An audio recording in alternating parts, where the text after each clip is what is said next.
Well, good afternoon, everyone. Welcome aboard Flying with Mike. We are sitting on the ramp at Tan Son Nhut, Vietnam. City's name, Ho Chi Minh City. You might have seen this in the title. And it was renamed after the Vietnam War from Saigon. So there you go, folks. Trivia question for the day for you. So gave you the answer. So file that in the back of your head when maybe asked down the road whether or not when this comes up. All right, so let's clear a couple things here. Oh, not that one. That one. All right, so let's pop outside. Yes, folks, we're in the wrong one. There we go. We're in the three-holer today, folks. Flying for actually Air Hong Kong through Mac Air. We're going to be utilizing DHL's paint scheme because, you know what, couldn't find one. But there you go, folks. It's good old 727-200. She is loaded. She's ready to go. So am I. We're on POSCON today, folks. So should be a fun flight. Don't want to interfere with an event that's kicking off up in Hong Kong. So we'll just fly over here, give them our due service. They're a good service, folks. Really, they are, POSCON. They may not have a lot of people on it, but you know what? I've been impressed every time ATC's been on it. Can't say that all the time for VETS. So, we're going to fly the friendly skies of POSCON today. So, all right, let's get back up there. Yes, we're in a crew of 3, but we're going to only be a crew of 1 today. Normally, you'd have a pilot on the right, captain on the left, and right in the foreground, the man that does it all, the man that should get all of the applause that never does, the flight engineer. He does it all, folks. Make sure the engines are in good shape, the pressurization, and of course electronics and all. So folks, he does most of it. They just do the point A to point B stuff up front. And that's where we're finding ourselves right now. Let's do a quick pre-flight and let's get this show moving out of here. Alright, for that we use Sim Toolkit. I haven't said this enough, folks. Sim Toolkit should be in your hangar. It's free. I don't get paid to say anything about this program, folks, and I'm really not looking to get paid. It's a great program. That's all I'm going to tell you, folks. Offers you the ability to see your live flight amongst the rest of the online world. Flight plan. If you came into VVTS, which is where we're at, Victor Tango Sierra, and you go, where in God's name can I fly next? If your VA doesn't have anything, guess what? You can go right here and you can search for a schedule. You can search via real flights, airline routes. I mean, folks, you don't have an excuse. Your logbooks here, you can set up a fleet of aircraft and real air. I haven't tried this one yet. I'm going to have to look into that one. And if you stream like I do, it gives you even some tools for that. So, I mean, folks, oh, I always forget to mention that part. It's free. Yeah, you heard it, free, folks. You don't hear that word enough in flight simming anymore. Free. And that's what it is, folks. All you got to do, download it, set it up, and you're set to go. So, again, Sim Toolkit. I fly with it. I also fly with Volanta. Volanta doesn't give as much data to you, but it gives quite a bit as well. So, a little less on the screen. Because, I mean, I'll tell you, when you put everything on the screen here, folks, it's unbelievable what it gives you. So, I mean, just look at the flight. Here's the flight summaries. I mean, we set up our flight plan. Boom. This is what you come to. got your routing right here. I've got it set to be centered on the plane, so wherever the plane is, if it was over here, we'd be over there. So you got your runway here, and you can see the winds. Wait a minute, winds are going off on this. They're still shooting off on the 2.5, so. Then you can see where you're going. VHHHS, I believe you'll see the controllers. If not, go to live. You'll see it there. Plus, you'll see POSCON if they're up. All right, but what we're going to do, and you can go to the ATIS and METAR here, operational flight plan here, load sheets here. I mean, you can do them individually or click the clipboards and get it all on your fingertips right there, folks. So you can see we're going to go 25 left, 12,500 feet of runway. That's going to be enough for today. I might need another foot, but I'm not 100% sure. If you need taxi, some airports it will show, some it won't. And then here's our loadout today. Now it's showing passengers, folks, because, well, SimBrief hasn't figured out freighters. You know, it cracks me up. I haven't yawned all day long. I go online and all of a sudden I do nothing but start to yawn. My apologies to you all for the little pauses there. Unbelievable. So, but anyway, 123 people. What we've done is we've taken this number here and we've loaded it up with about, I think it was 30,000 pounds. It's pretty close to the 28,290 here for the payload. We've got 31,500 pounds of fuel is, I think, as close as I could get to this that I felt comfortable with, let me put it that way. I tried a couple of configurations and I just went, you know what, I am just, something tells me I'm going to run into troubles. Let's do it the easy way. So we're going to do it that way, just so that I know.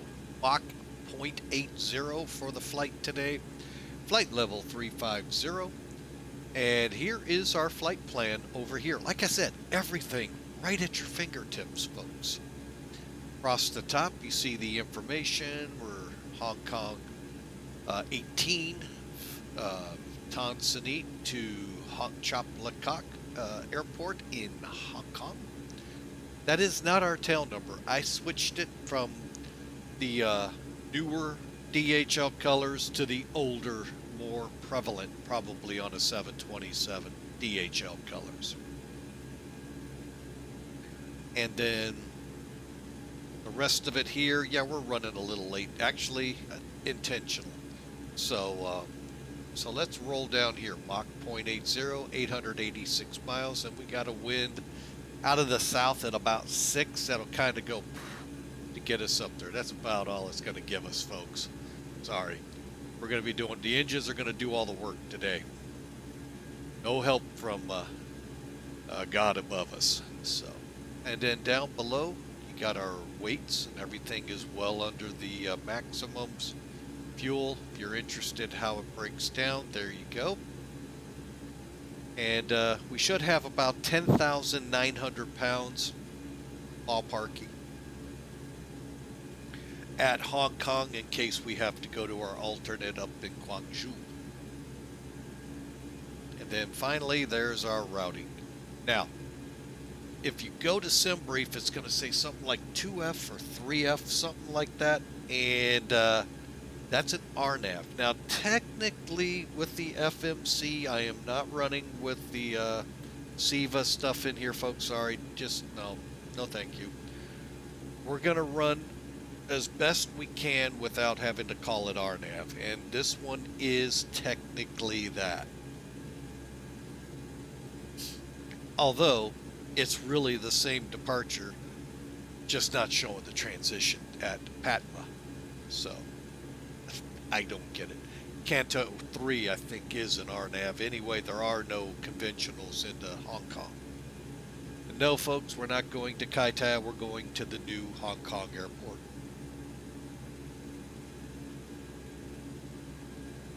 Oh, my goodness. Cannot believe how it does that all the time. All right, so let's bring it up here. Here is NavGraph. Yeah, you could do that too. Tie it right in, folks. Isn't that cool? All right, so like I said, we have this is the other departure that goes out to Patma. It is definitely RNAV. This is the one we're going to be doing today. And it is saying it's not RNAV.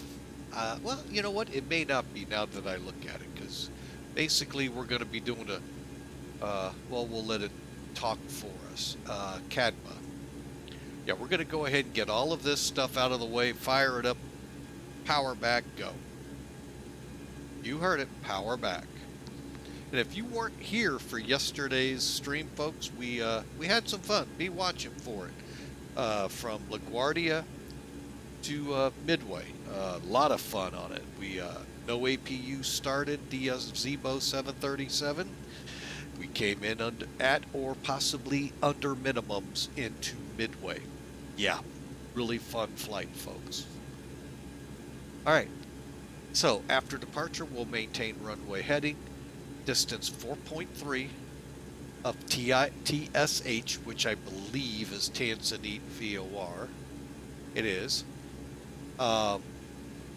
We will turn right to intercept a 038 to Chatham. So basically, if you look at this map, we take off 4.3, make our right-hand turn, and then come in to intercept the 038 out to Chatham. And at that point, I'll switch into where the FMC takes over and all that good stuff.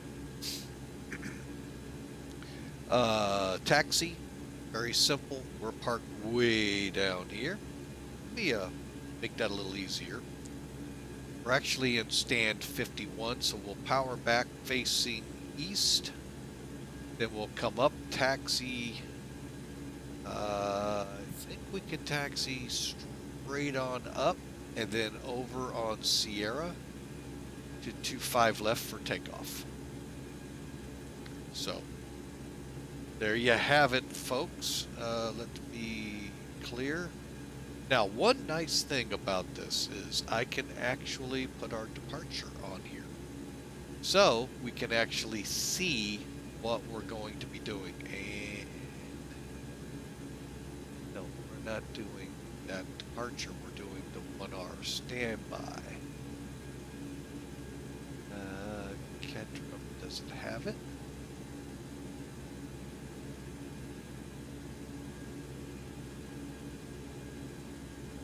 I don't think it has it.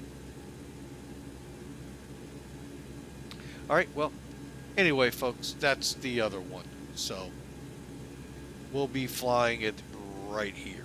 Actually, you know what? So it doesn't confuse us. Let's get rid of it. There we go.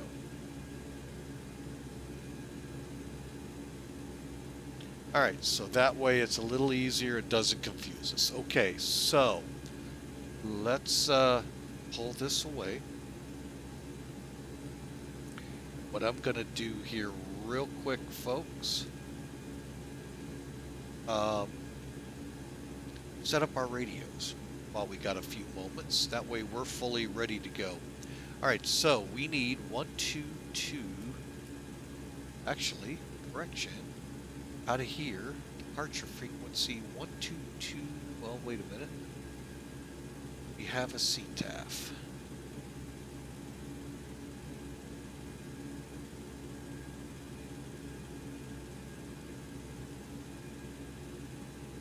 Seeing it here. Let's check over here. 187. Okay, we'll put that in here.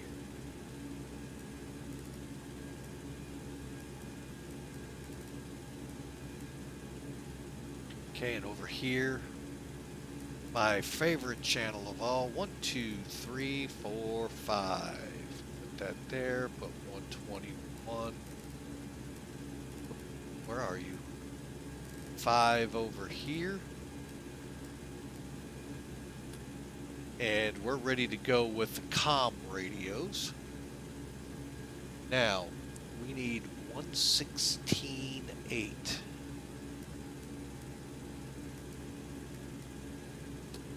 Okay, and I'm going to go ahead and set that here.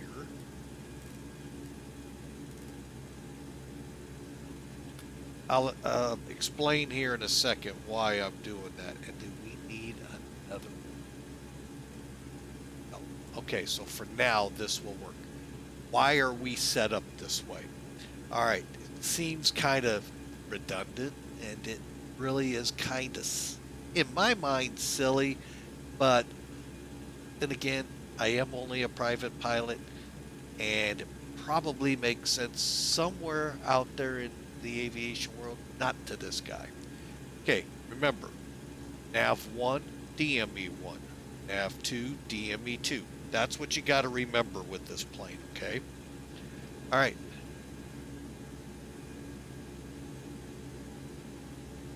Now you're going to see the confusion. nav1 goes to your HSI, which right now I am going to set to 3.8, because that's what we're going to ultimately intercept. We're going to fly 250 and probably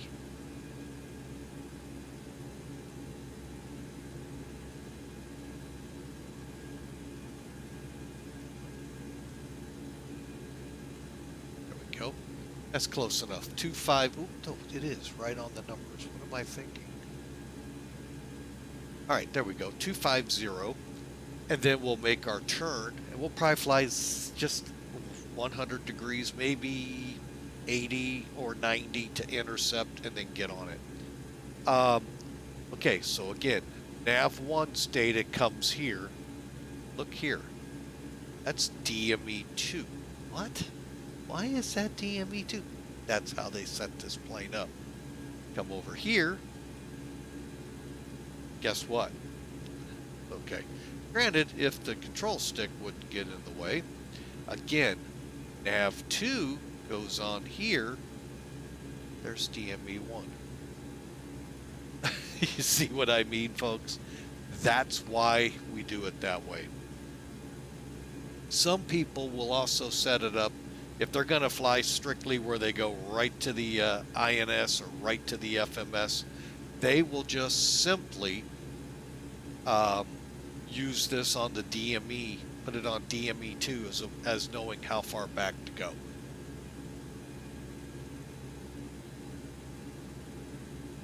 And with that, that is, folks, our taxi and departure briefs, along with getting our comms set up. All right, so let's get into the checklist, get this bird a-flying. That's what you're all here for. Okay, if you're not, I am. Anyway, let's see here. So we've got the logbook on board. We got our 3 pins, well, kind of, sort of. There's one still in the nose. Oh, actually, no, we have all 3 because we're going to power back. All right, fire warning checks. Oop. Here we go. All right, let's test. Hang on a second. I want to make sure y'all hear this. Got a wheel well in that. Now we'll go up top. And we're just going to do tests right now for overheat. Okay, that's good. Checking, checking. Okay, again, overheat. Okay, that was good. It's supposed to light up, but they don't. And our pitot heats are good. Let's head over here. We will not be able to test anything on this one. Test here. Looks good. And test our APU.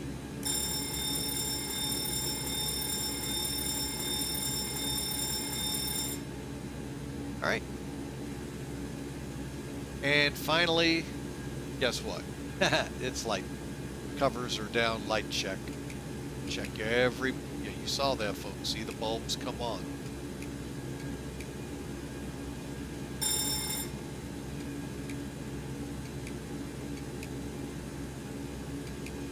And if one isn't there working, guess what? It tells you and says it replaced it. As I like to say, GE, Sylvania, and all of those light companies back then made a lot of money. All right, let's come down to the middle. This is where the bulk of them are, besides the upper flight engineers.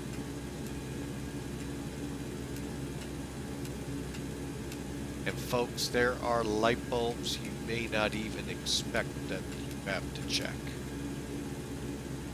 Okay, we did all of those. Oh, look at that, reversers. Light and gear checks.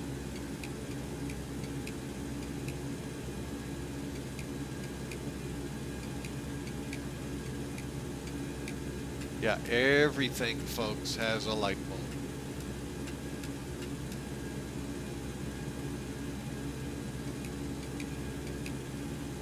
Isn't that amazing just how many? I do the ones even lit just because I've actually had them replaced. I think we have any down here, but pop up here.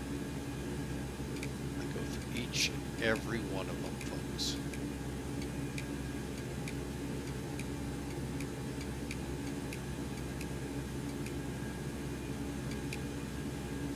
And if you would by chance get to the 727, exclamation mark 727, we'll tell you how.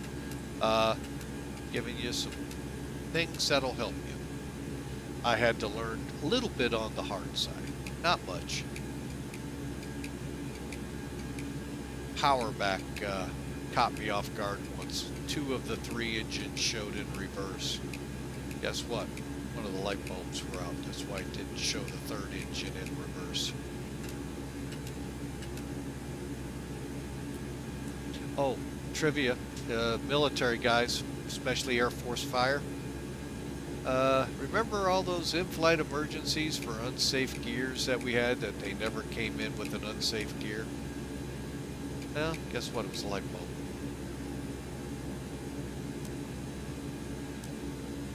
Yep, and they even changed light bulbs to see if they were working, and guess what? They were. Yeah, we still had to go out. Anyway, so, yeah, just a little trivia for those of us that were in the fire service. And again, to those that were, hey, thanks for your service. Yeah.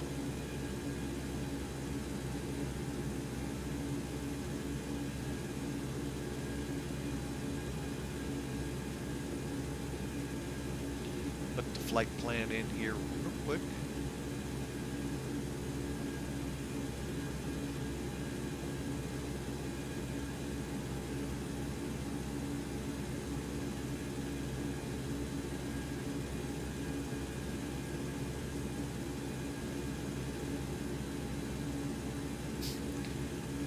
All right, for the departure, let's see what they give us.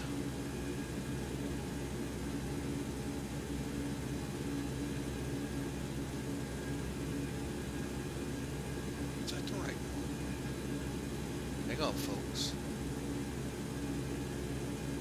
KADUM.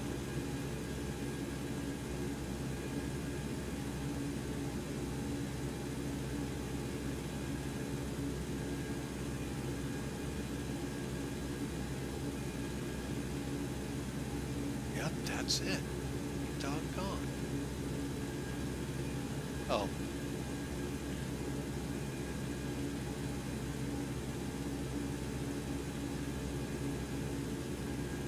5 left.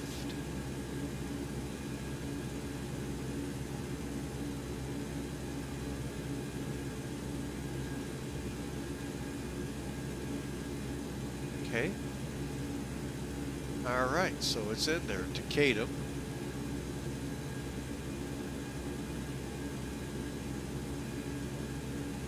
All right, so off Cato.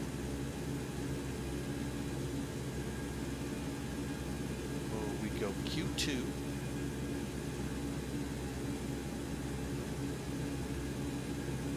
Pat.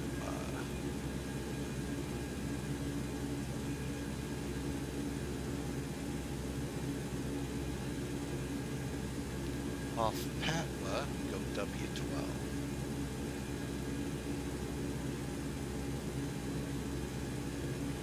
PCA.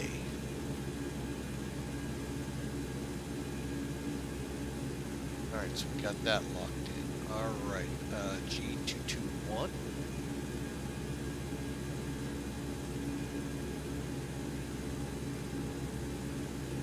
Utah.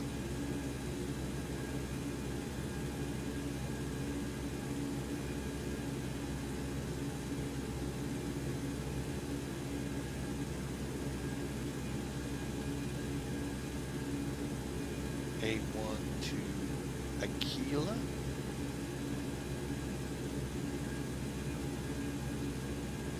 By the way, folks, that'll take you all the way to Tokyo. Or actually east of Tokyo. Aquila, so it's IKLA.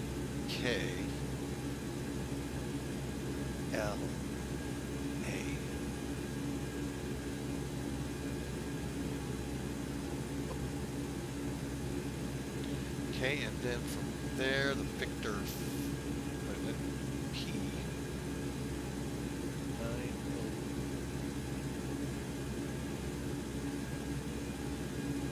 All right, and then we're going to begin into the setup for arrival into good old Hong Kong.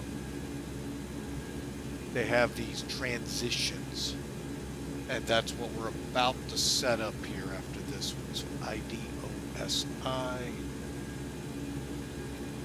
Execute next. So now it's Victor 561. Now that doesn't necessarily mean low level, folks, although we will get down. It's what's going to take us to Kanto.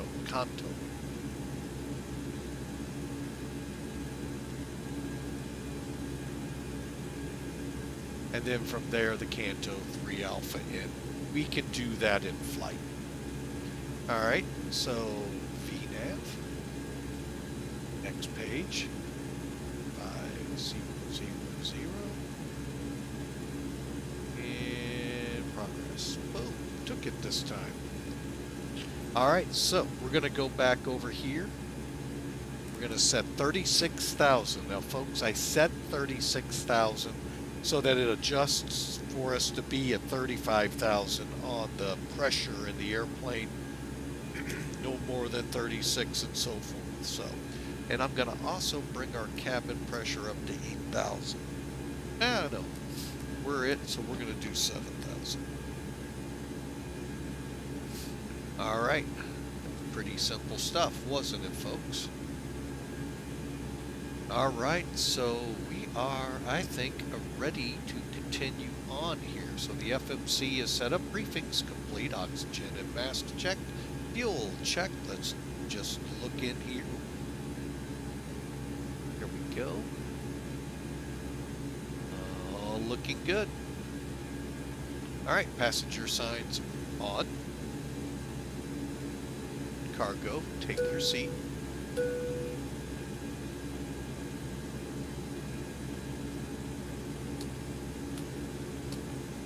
Okay, window heats are on. All right, and continuing just real quick while we're here. Okay.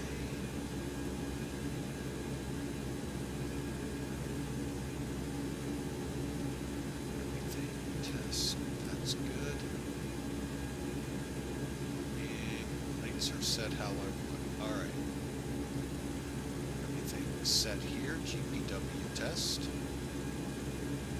Right slow. Pull up. Wind shear. Wind shear. Wind shear. Terrain. Up. Airspeed low. Sink rate. Pull up. Terrain. Pull up. Don't sink. Don't sink. Too low. Terrain. Too low. Gear. Too low. Flaps. Too low. Terrain. Glide slope. Bank angle. Bank angle. 100. 50. 30. 20. 10. 500. All right, and the GPWS look good. Let's head over here to the hydraulic pumps. A is off, B is on. You can verify that here. Your hydraulic systems show up right here. A is off, B is on. All right, down still here. Oil cooler is no. Pressurization set no. We're going to keep it in ground for now. Gasper valve on right here, and APU bleeds are on. Auto brake recheck, takeoff warning. Takeoff warning, just move the throttles.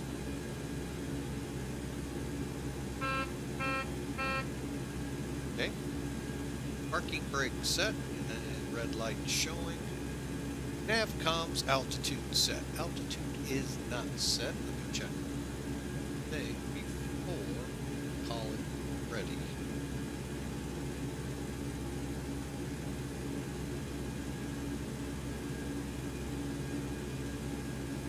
Okay. Don't think I saw anything, but I want to make sure. No initial climb altitudes. All right. Away we go for 35,000.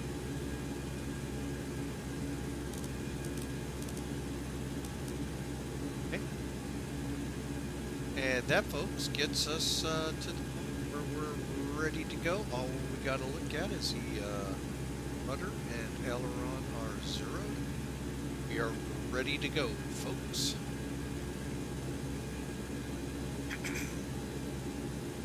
Sorry for clearing my throat there in your ears, but you know, sometimes it's gotta be. All right, air stare in the back. Shift F1, up and down. Okay, and for those curious that I like to point out, that's the infamous DB Cooper switch.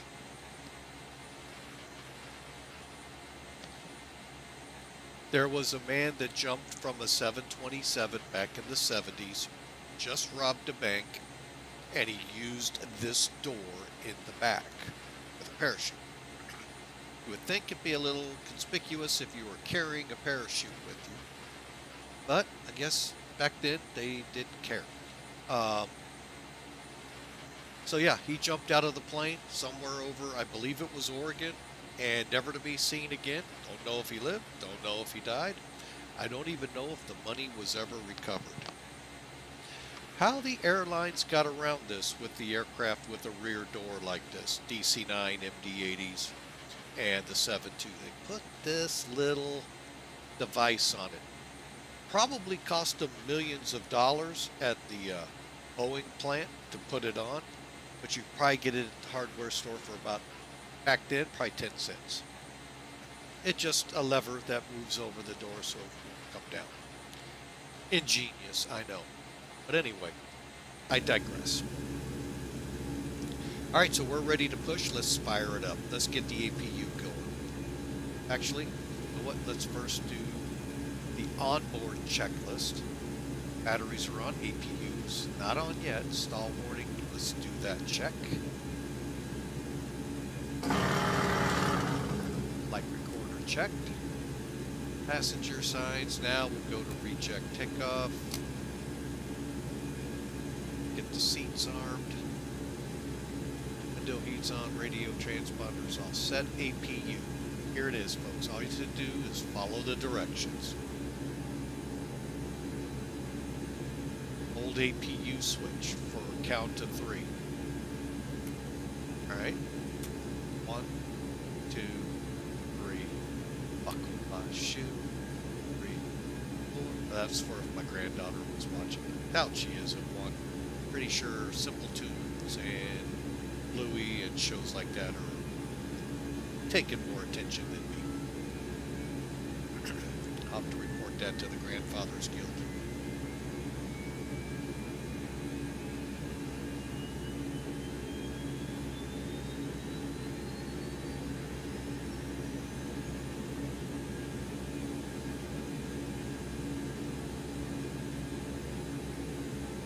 Alright, so we're just waiting for it to power up here. Now, what's supposed to happen between 5 and 6 on the gauge here, the EGT, should fall back down to about 4-ish in this area. Mine always goes up. And again, I keep asking, guys, if anyone's out there who wants to claim to operate 727s, I'd sure love to hear from you if I actually am getting ready to lose the generator or what, because it just did it again. Okay, close the field, and that's it. Come over here. We're on the generator, so we'll flip our essential power and synchronize when lights. This is the dual to it.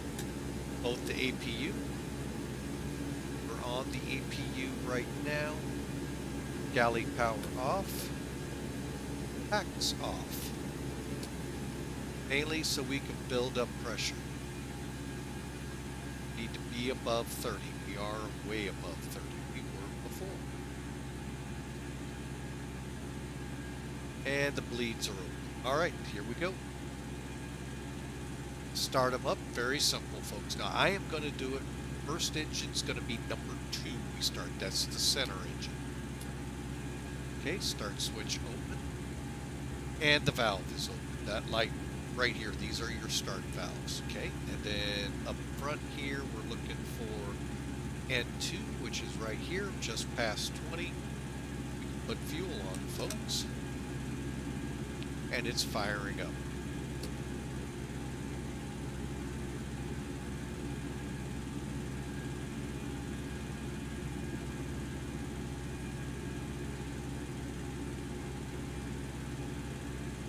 Okay, now with this light out, we can actually start the next engine. I'm going to wait. Make sure everything settles.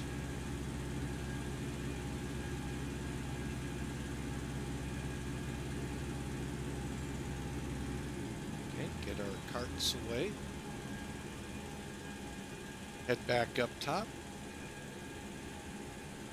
And we're going to start up now number 1. That's pilot's left side. Valve open. And then we're watching right here. This is N2. When it passes 20, we introduce fuel by pulling the lever up. Actually, we just click on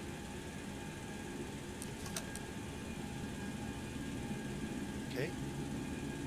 N2 is rolling up. So is the exhaust gas, and N1 right here.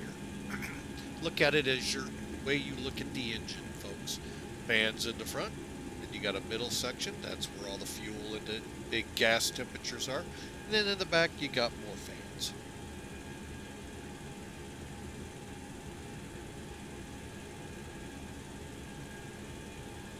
All right, we're settled down. Let's get number 3.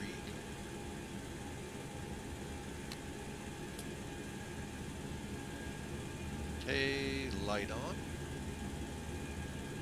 Just looking down this road. Gets to 20 where my arrow is. You guessed it. Dumps the fuel.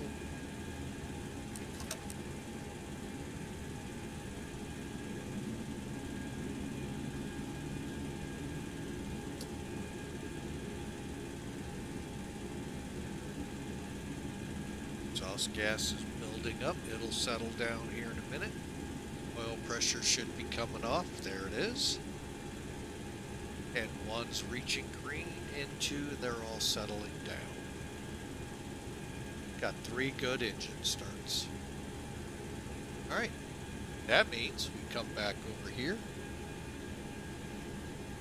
Before you turn the APU off, folks, it's always good to put your engines running the bus, because as soon as you kill the APU, you lose your no electricity. Okay. Now you kill the APU. Check those. Alright, and we'll turn on fuel pumps, which should have been turned on prior to.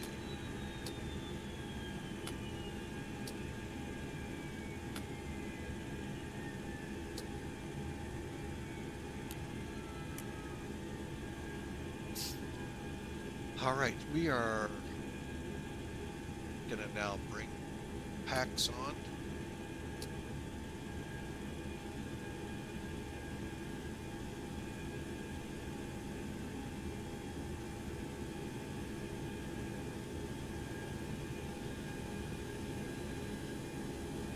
Okay, pack 2 and galley pack 2. Galley power, sorry.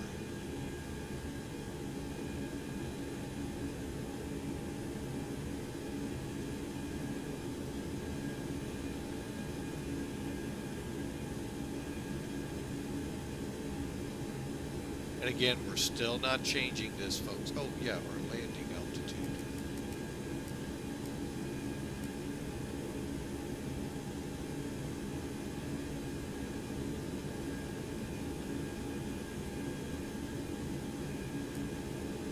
Okay, we're still on ground. All right, let's do our checks now.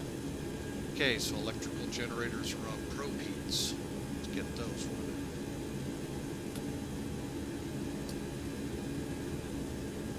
Anti-ice, not required, although I want to take a look out the plane.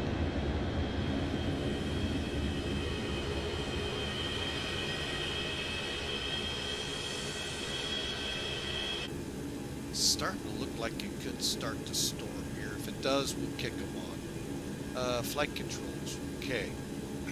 Not the greatest gauge here to use, folks. All you have is rudder and elevator. No aileron check here. I don't like this gauge, but it's what we have to work with, so. And a quick tip. First off, if these are still one of them lit, one of these needles will not move on your rudder. See how both move?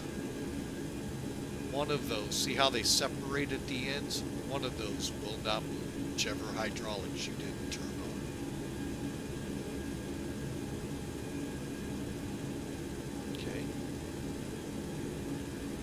Making sure it centers, folks. Okay. And like I said, see, there's no aileron check.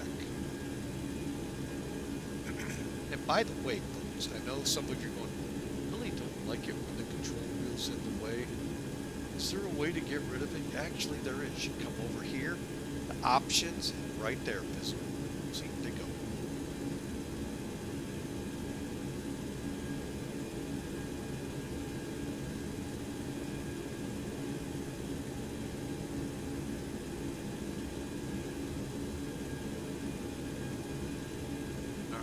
See, I've got it to set still. 10. 10. Sure, my weather will still have 10. Yes, it does.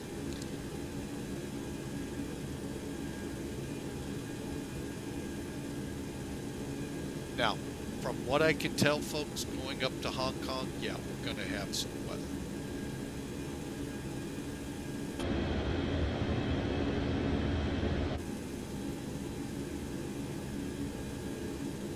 All right, continuing. Flaps.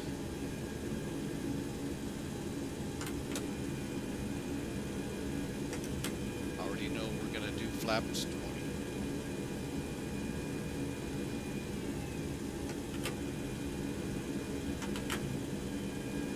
All right, over here is our takeoff calculator. Doesn't tell you how much runway, but it gives you a pretty good rundown of what you have. 2982 looks good on the altimeter. So we're looking at 122 for V1, 122, or again for rotating, and 134 for climb out, or not climb out, safety speed over 50-foot obstacle. And I'm going to put those in to help me on my climb.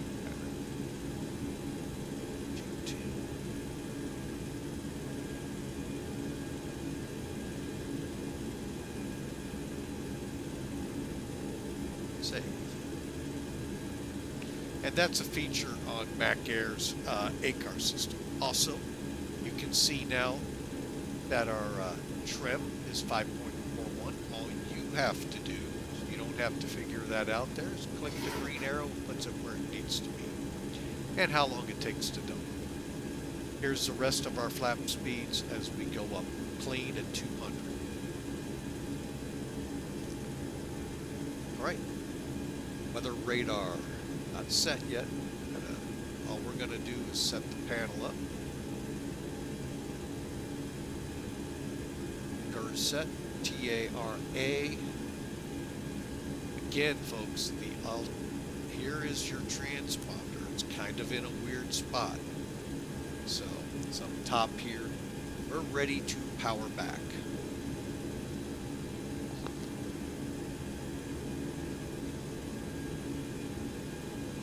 Tanzania traffic, Air Hong Kong 18, push your powering back from the cargo area.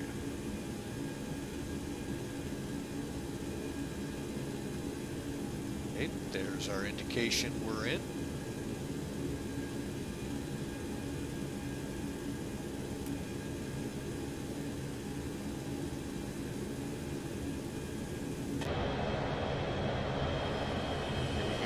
Brakes off.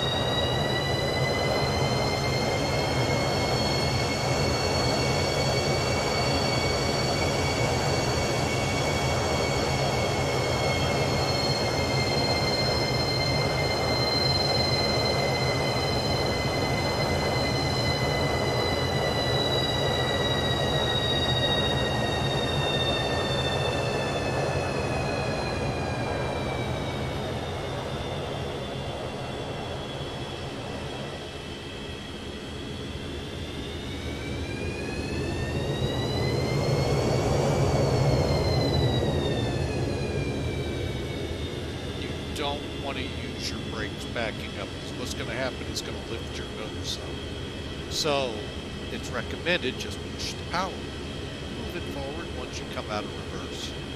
Right, and we've done all our before taxi takes. Let's get back in here, make sure. Next page, any ice, okay, everything's set. Stave trim, flaps, galley power, make sure that's on. I like to have a hot cup of coffee, folks.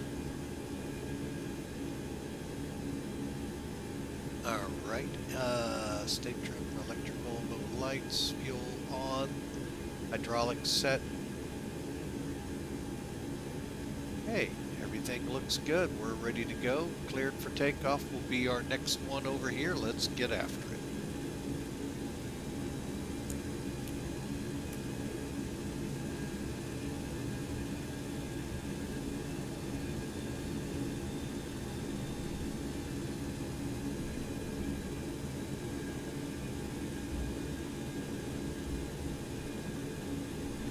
Tanzania traffic, Air Hong Kong 18, taxi 225 left.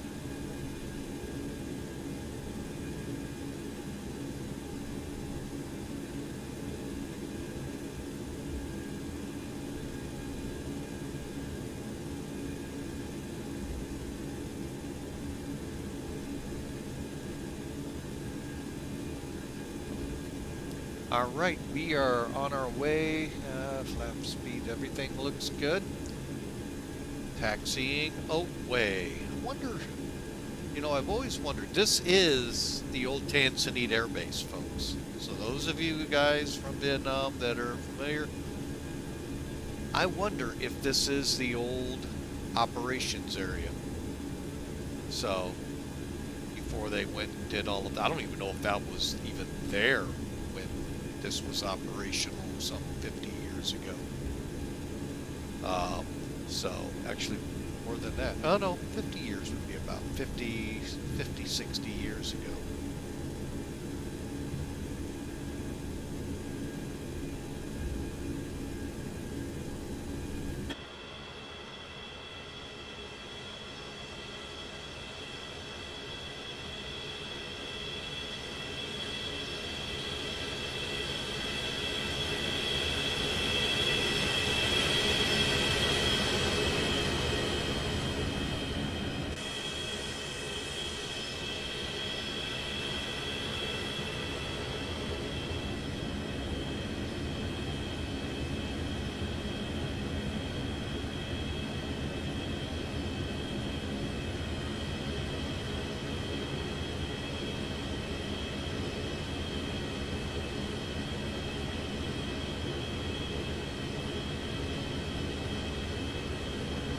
All right, let's go ahead and make this turn and begin going through our takeoff stuff to be ready at the end.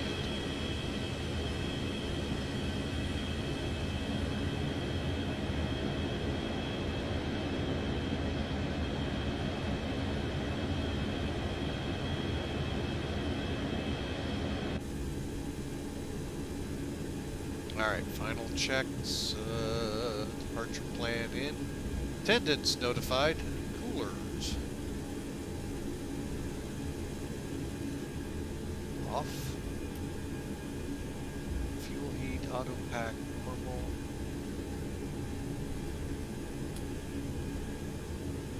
start switches guarded.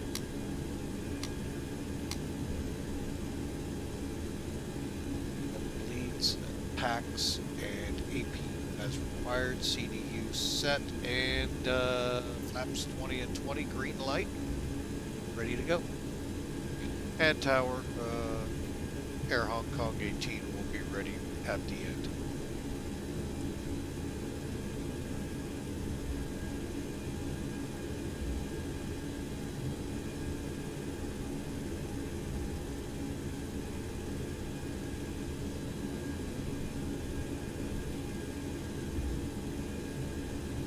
My windshield is already getting dirty.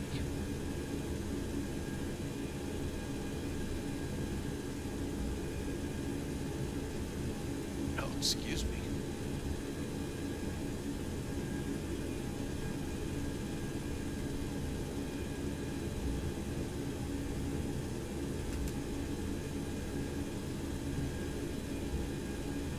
Tanzania traffic, Air Hong Kong 18 departing 25 left.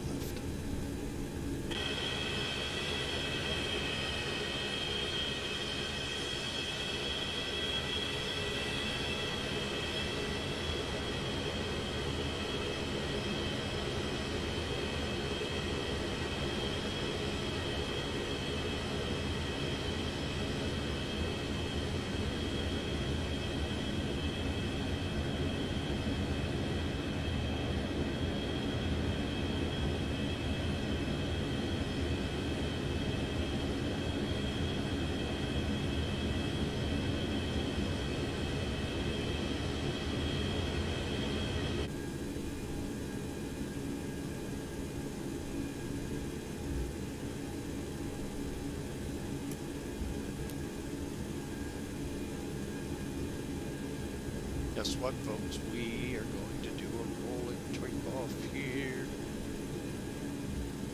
Okay, power levers set, flaps set. Being rechecked.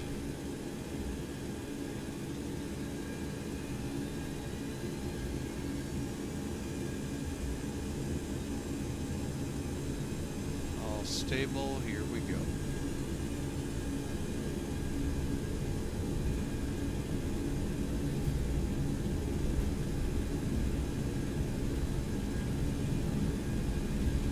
Airspeed alive. 80 knots. Takeoff power set. V1. Rotate. Rotate. V2.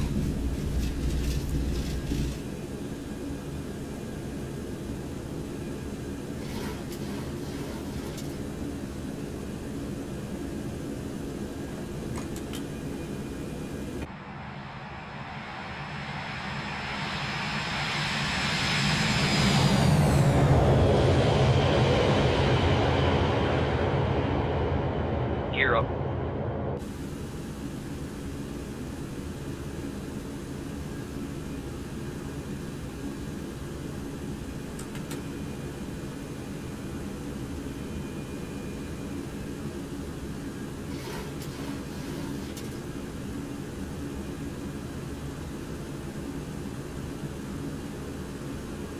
Again, we're looking at 4.2 and then we start making that turn. Gears up.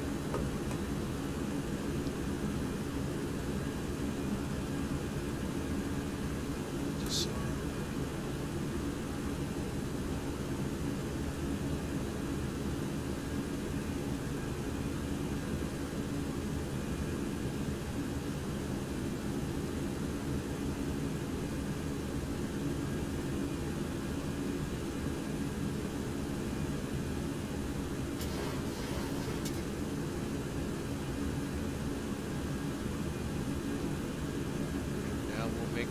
right-hand turn that's called for. Snatch your flaps.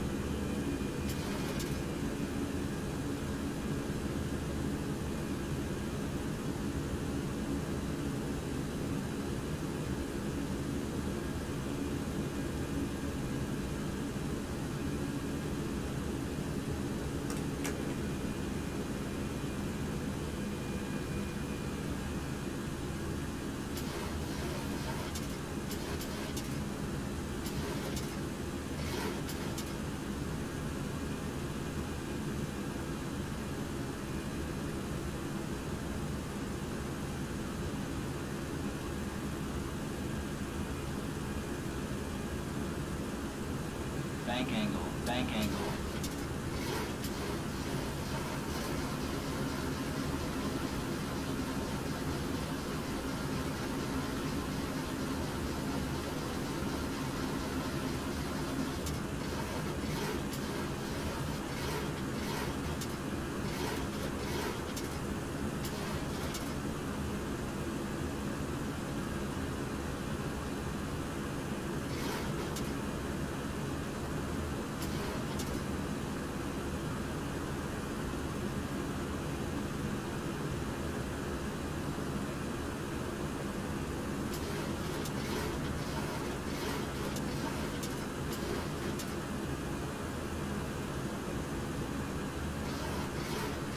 Alright, let me just look at my chart, something they wouldn't have back then, to see how we're doing. I'm kind of aiming a little bit, but that's okay.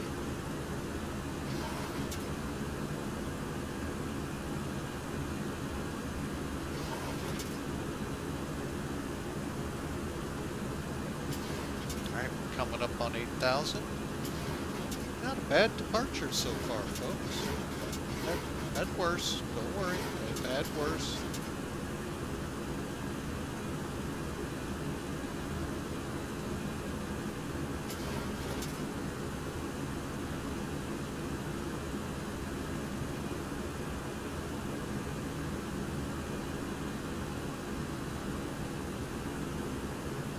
All right, lights 10,000 off. feet.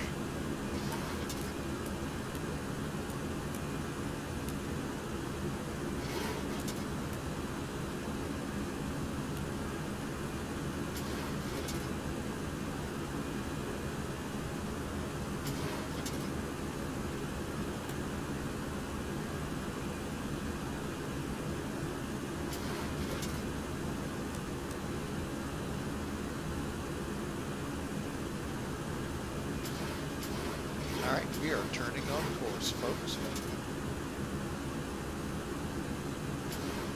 Okay, final checks here. Climb, well, cooler, normal, and it is. Come up here, turn our flight switch to flight. Auto pack to cutoff. And APU is required, and we are on our way. And we're going to go ahead and back into vertical speed so we can get us a nice climb. Set that for 280.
Alright folks, we are on our way now. Alright, we are now on with the FMC. We're coming up to transition level and we're locked in at 280 knots. And 18,000 feet. 2-hour ETA, or 2-hour en route time to Hong Kong.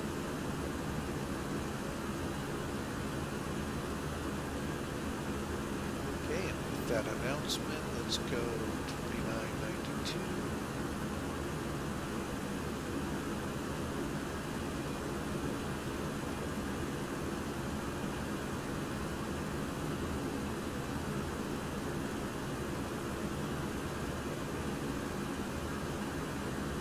Alright, there you go folks, we're en route. Hope you all enjoy the run. Like I said, should be there in about 2 hours, give or take.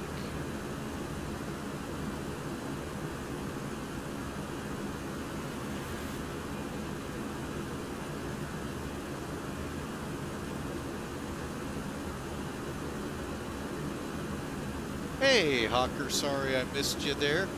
Was deep, as you know, into my good old checklist. Hope work is going well today for you. So, hope you have a great day. And just getting things into so if you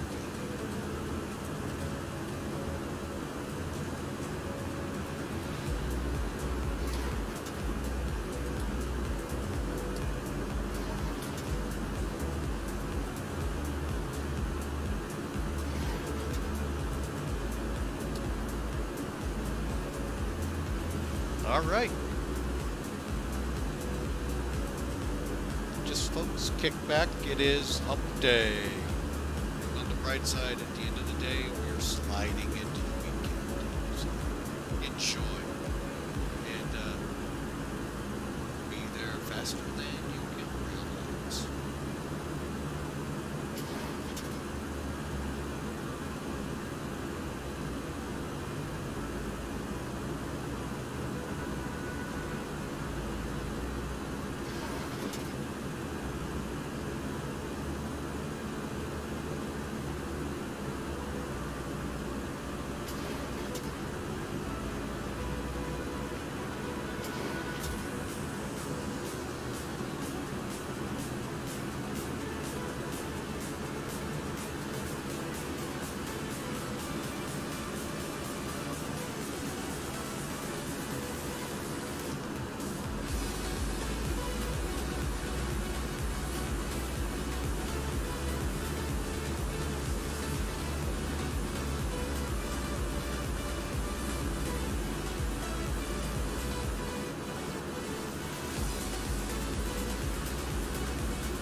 let's see. We got a little ways to go to get out of this territory here of Vietnam.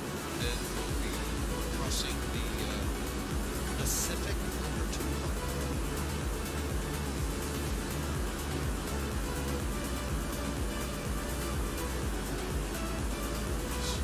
It's on my vertical speed. Hey. Cheers.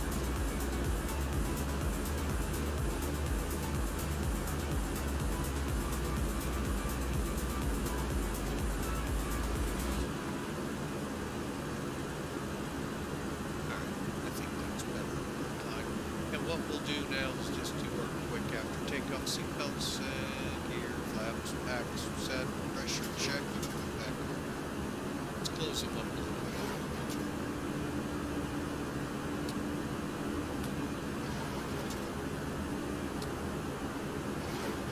Again, here is an important thing for those of you interested in this aircraft.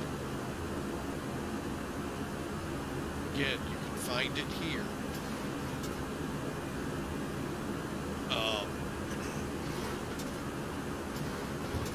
The takeoff is usually around 97%, climb 92%. Flaps are up around 200 knots at flight level at 10,000 basically, folks. Set your speed to 280, set your speed in at 280, climb at that using the IAS mode, and then at flight level 290 set for Mach of 0.78. And then take her on up to cruise altitude on the Mach 1. Now, that's as close as you have to an autothrottle. So, just be leery of that. You have to control the throttles once you let it off. So, I am going to take a quick break here, folks, and resume here momentarily. We're at flight level 280. What I do is I'll kind of zoom in so it's a little easier on you. 7.8 is right there. So when we get to that point with the needle on the outer ring here, this is your Mach numbers. I'll then switch into IAS or into Mach on my airspeed. Again, only until I get to cruise, then I have to control.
About there, folks. You can see it right there. That's our indication.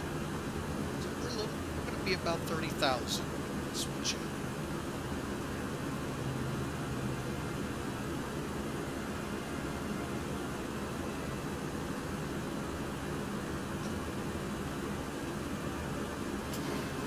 Let's go into Mach code over here. All you do, move it to the left all the way.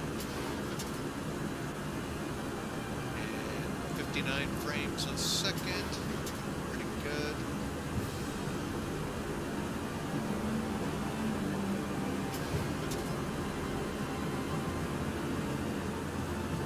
There we go. That'll give us a good map. Alright.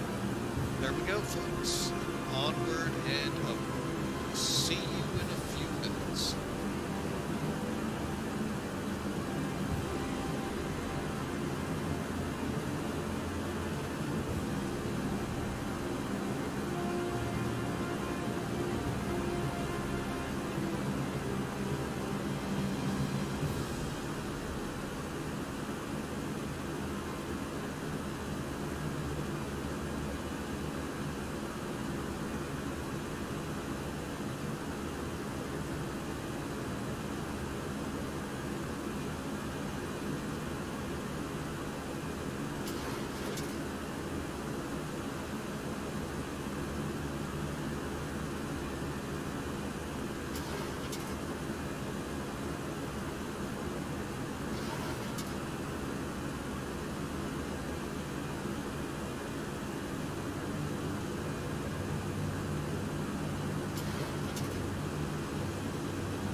Lord, welcome in. Sorry about that, folks. Was away. The wife had a meeting, just helping her get on her way there.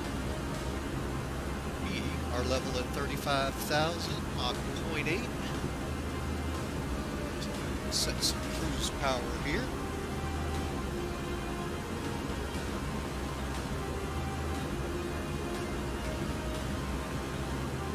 But Lord, welcome in. I do plan to have some fun here.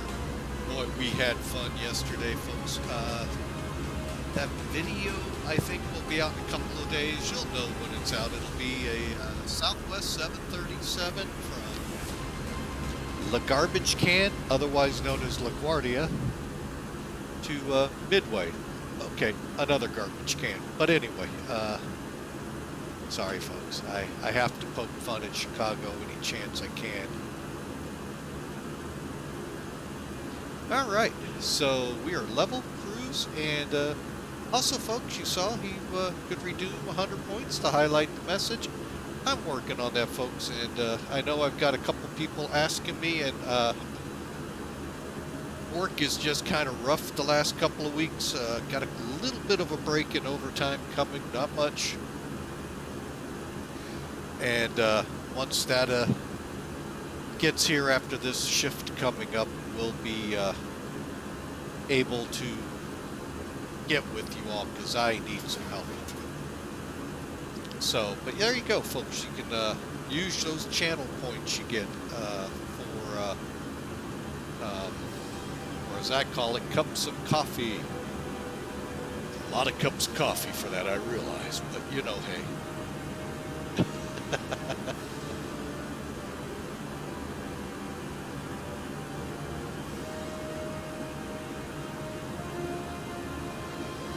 All right, we should be getting Hong Kong's weather here shortly. Let's go ahead and accelerate in case it decides to take forever. Hey, we got some rain. How about that? All right, as of 17Z, we're looking at some rain, a few clouds at 1200, scattered 2400. Visibility looks pretty decent. What does RERA? I'll have to look that up. That was a new one on me. And by the way, folks, remember I gave a nice plug to our friends at Sim Toolkit, and folks, this is a really good program. One of the neat things it does for you, aside from showing you NavGraph, Sky Vector, you can put your route up here and show it. All the streaming tools, all the planning tools from the flight simulation tab. Go to weather, and it might tell us what that means. Oops, I'm not on weather down there, sorry. Let's see.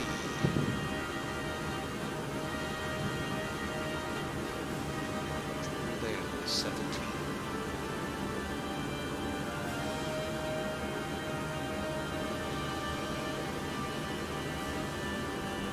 I guess that means light shower rain. Huh. Just never seen that code before, that's why. Especially since it has it with the light shower rain. I don't know what that indicates.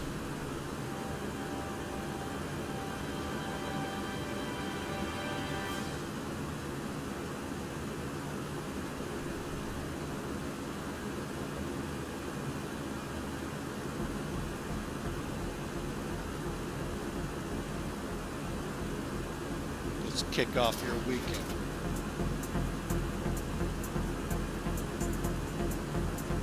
Finding the sunrise.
727 struggling to maintain .80 today.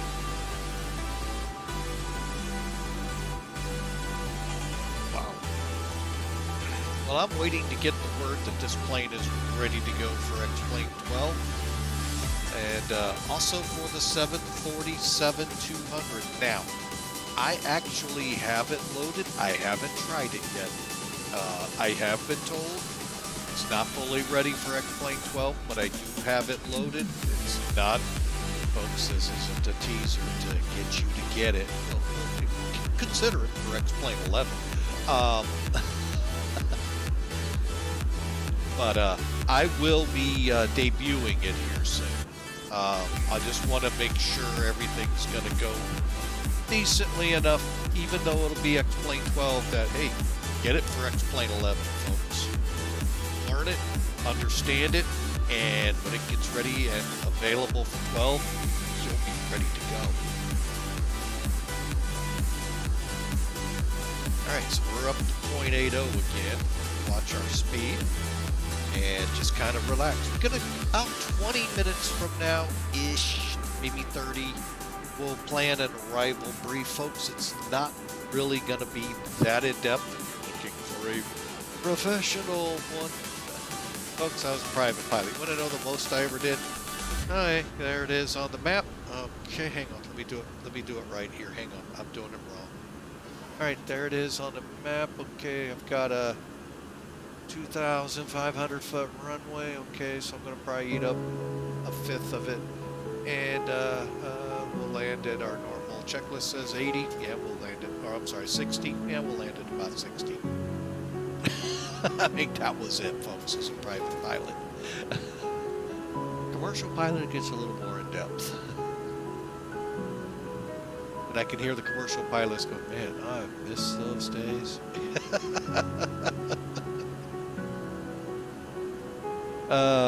But anyway, we'll do our best, folks. And maybe one day, I'm seeing we have some new tools available to us. I might try this out and see if we can't use it and take advantage of it. So, but anyway, folks, we are on our way. Estimating 1 hour, 20 minutes to our departure. Actually, I think it's 12 minutes now. So, we'll be there before you know it. Just about into the Hong Kong Sea. I'm not sure if they have a name for this, but I do know it's part of the Pacific Ocean.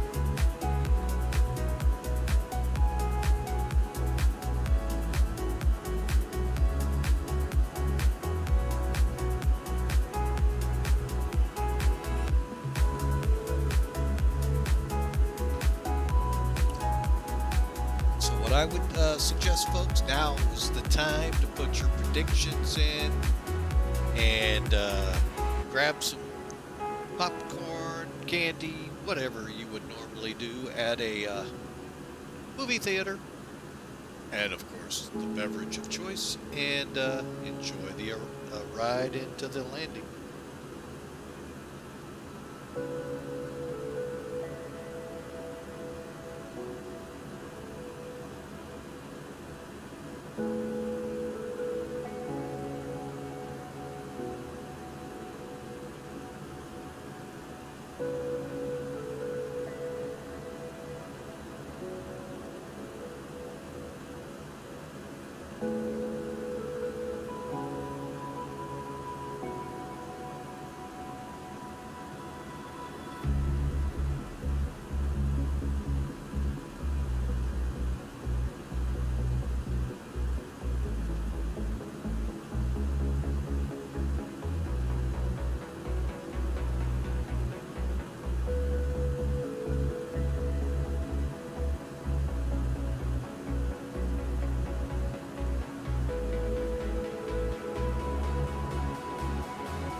All right, folks, welcome back. Hope you all are enjoying the ride.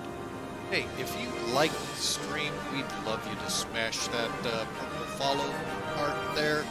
Love for you to be a part of the team. Love to... And if you want to join along and fly with us, folks, we'd love to have that too. So come aboard. Discord is a great place to find out when we're flying next and where. Also, the Twitch about on our Twitch homepage there will give you our flight schedule in there. So, we'd love to have you aboard. Our main mission here, folks, is to get you from watching to flying. Now, being real, that would be just downright dynamite. But if you fly on the sim, folks, hey, that's even better because you know what? You're here, you're relaxing, you're enjoying, and just chilling like we are here. Pick up a Cessna, pick up a Mariner, a Beach. Go for a little flight on here. And once you get used to it, you start going up higher and higher into the aircraft. And, yeah, folks, it's fun. This is how I relax from my long shifts that we've had out at the airport, and there are more to come, believe me, more to come as winter gets closer. So, but for now, folks, we're just out over the Pacific, headed up towards Hong Kong, and looking for an on-time arrival in about an hour and 10 minutes or so.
All right, folks, as we crossed over the 1 hour or less than an hour out, let's start looking at this Canto 3 arrival, shall we? Get back into plane so it's a little quieter, and I can also check our speeds. All right, so you can see we're about here. There's really no traffic in and around us, even up in the Hong Kong area. The green ones here are your VVTSims. There's not many. Yeah, looks like the event didn't go well because they've already killed everything up there. Oh well, we're on POSCON, so we'll enjoy. We don't do this much, so you know, it's kind of fun when we come over to POSCON.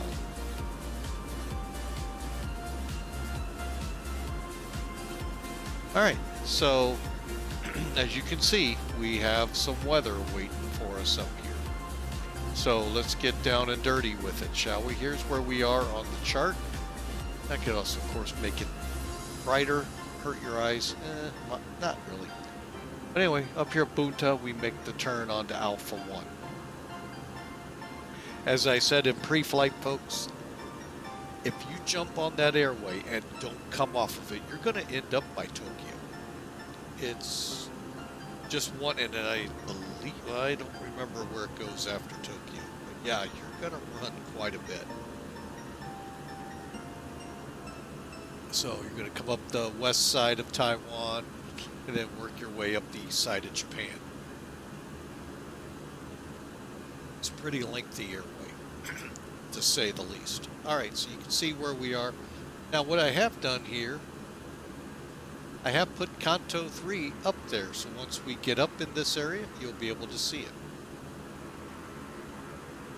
Here, I'll give you an idea of what I mean. So you can see nothing here is saying that it's not, you know, where it should be on the map, but that does happen from time to time. So here you go, folks. That's the Canto 3 arrival. Alright, but we're going to look at it a little different way. Alright, that way we can see our arrival. Let's bring in, that is Navgraph. Oh, was I silly? Alright, so Canto 3 is an RNAV approach, GNS. So it's an RNIP 1 arrival. You're hearing things that technically this plane shouldn't be on. Folks, isn't anything else. I've looked. You'd have to dig back far, just like you would to go into Kaitak to find charts to help you in there. Also, it's kind of funny. This shows 3 runways. Airport, 2. So they haven't, you know, I don't know what's official yet. So, and if you look under the approaches, there's a 7 center, 7 left, right. I mean, it's all set up for a 3rd runway. And be mindful, all of this is pretty much off the mainland. It's almost like Kansai built in the bay.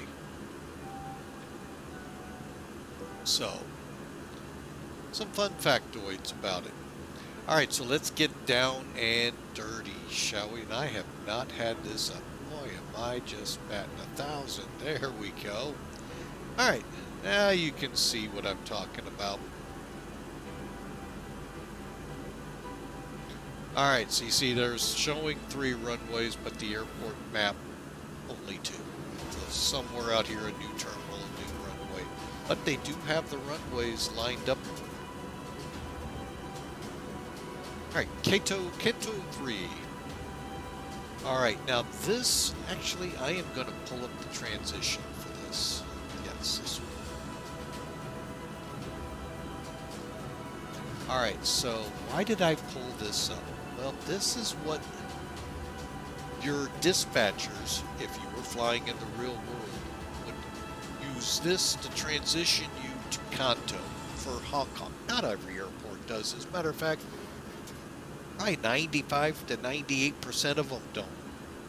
But they do here because the traffic is intense in Hong Kong. Let alone what Cathay does to it, Dragon Air. cargo is second, I believe the second busiest cargo hub in the world, second to Memphis. There are some that could surpass Memphis here soon, folks. That's hard to believe when you think about the super hub at Memphis, but it's possible. All right, so Idosi is where we start this transition.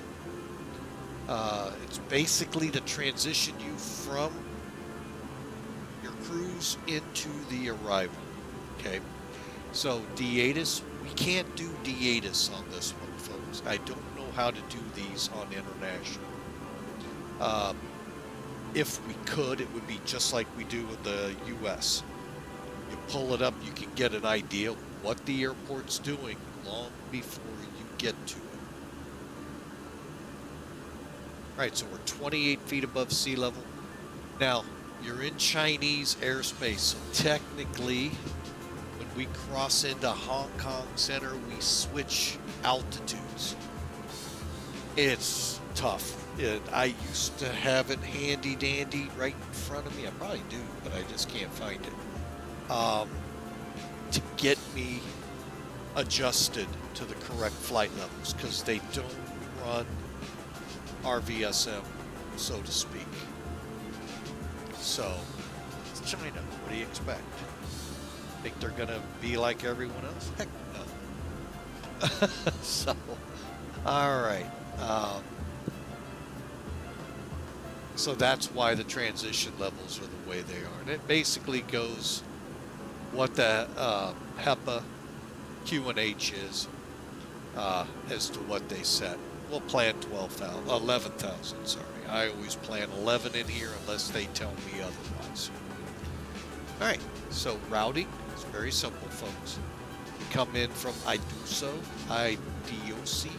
and we've already got this portion planned in there. My way, Gamba, Roca, Decanta.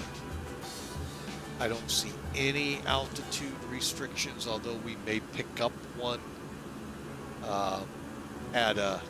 once we switch over to the actual arrival star.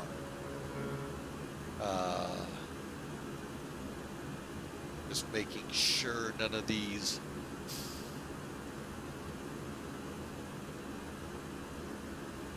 Okay, so here's one. Cross Maple. Maple's right here. At 26,000. Okay, so there's our one and only. So that means we're going to start our descent somewhere here. That way we'll make 25 or 26, no problem.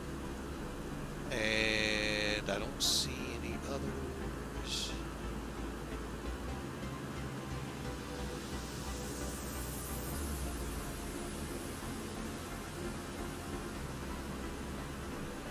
Yeah, I don't see any others. Okay, so there's your terminal arrival. And once we get below 10,000, of course, 250. Pretty much everywhere in the world, including China.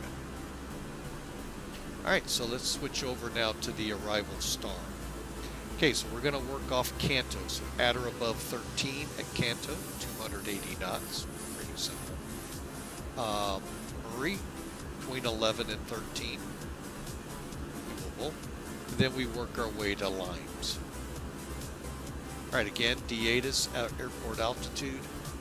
Again, same transition levels. Aircraft must be approved with ICAO RNIP1, standard equipment, carriage of certificate, blah, blah, blah. If PBM ceases to comply with RPN1 while airborne, notify as soon as possible. Persistence. Basically to tell you go land somewhere else. Just kidding. Don't want to deal with you. Bother me, kid. Bother me. Bother me.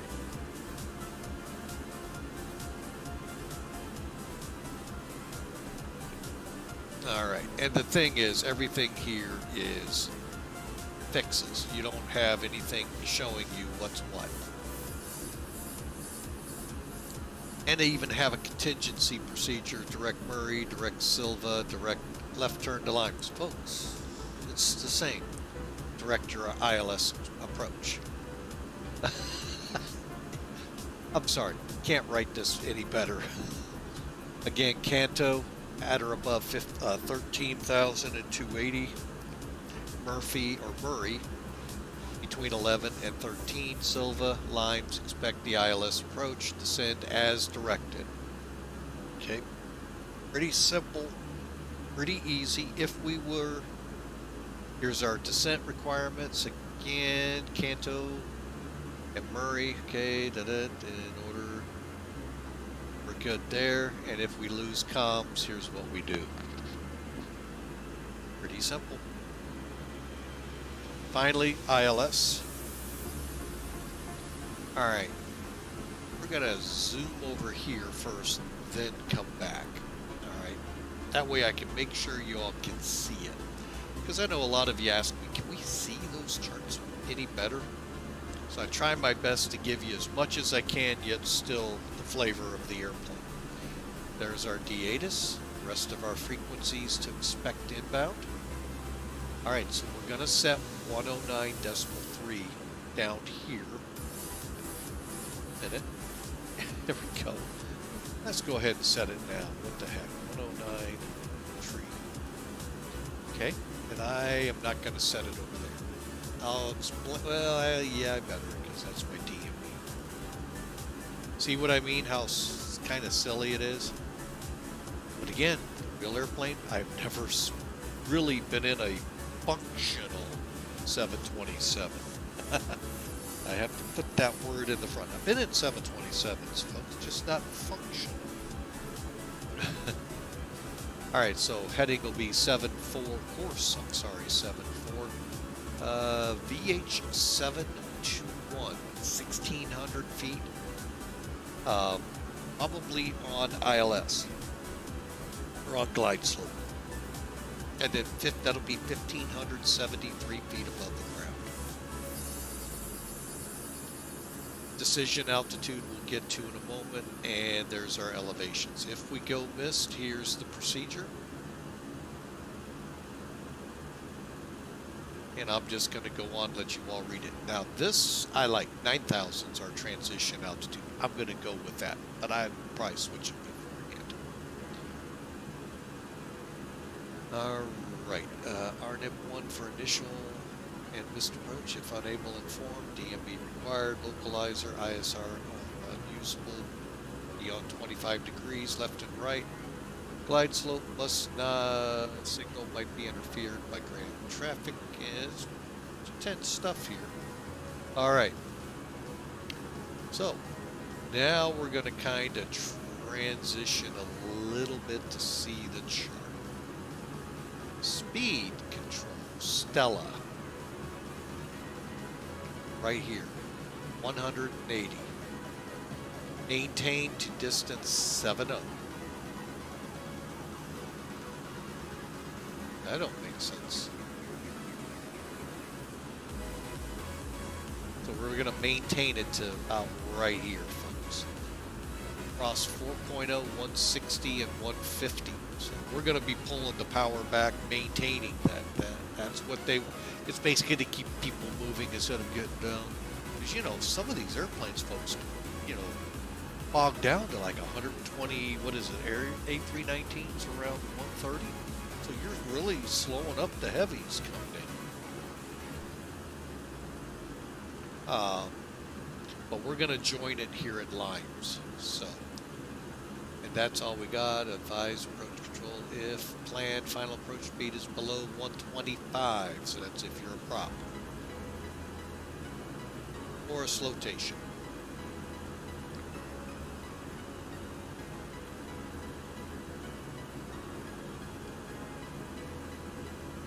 All right, again, we're coming in at Limes.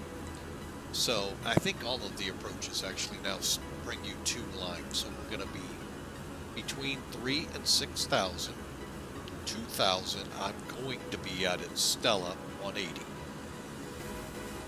180 at 720 here. And we will be at 1,700 feet. Join the glide slope coming in, and then we'll try our best to maintain 150, 160, slowing it past 4 for whatever our approach speed is.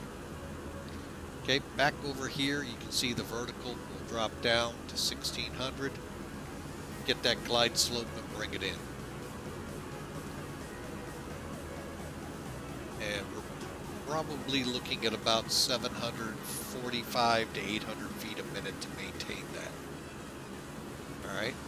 We've got a full also 2 pappies both sides, 210. There's our missed approach. All right. So our decision altitude is 200 feet, AGL 227 on the MSL. So basically, the altimeter will read 227 at decision altitude. That'll be at 200, and you should get a tone or, you know, minimums. Minimums are 227 on the METAR and RVR of 550, visual 800. So we got to be looking for those. Now, if we have a flight director, an autopilot, or a HUD, you can bring it down to 750. I'm trying to figure out where that comes. Why would that be a thing here?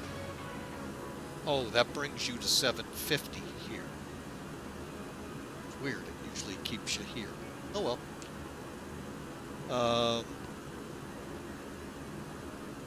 So again, just so you see it, we'll hit Lime, Stella, VH 720, 721, 4. We'll start our slow down to approach speed. Gear flaps all down. All right.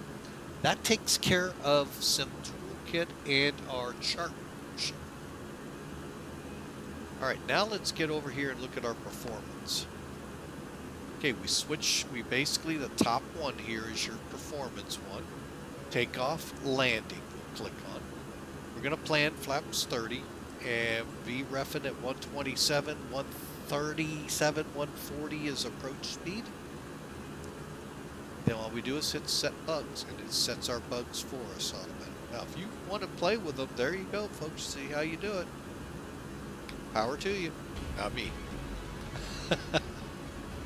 And again, gives you your airport information right here.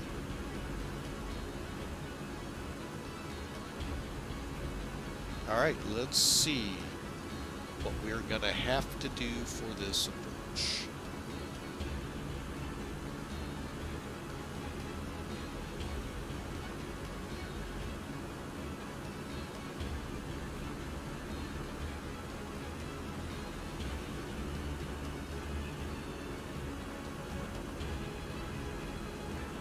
So,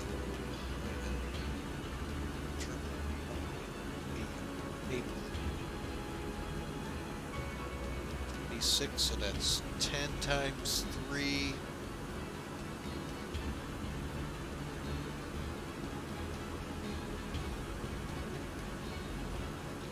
We need about 40 miles from Naples, so that'll be 30 from Gamba. Okay.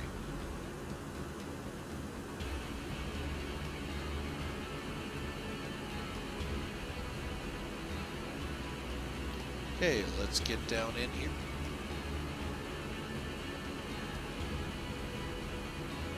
See, Gamba, 68 miles away.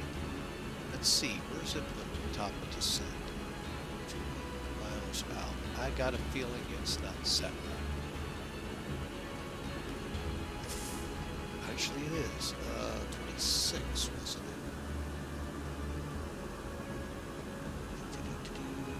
26.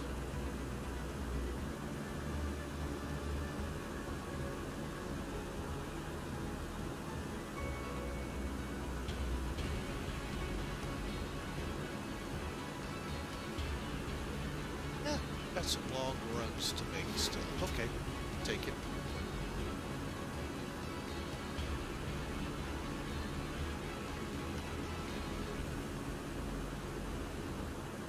We'll see how that does, but we're going to plan it about 30 miles out of Gamba.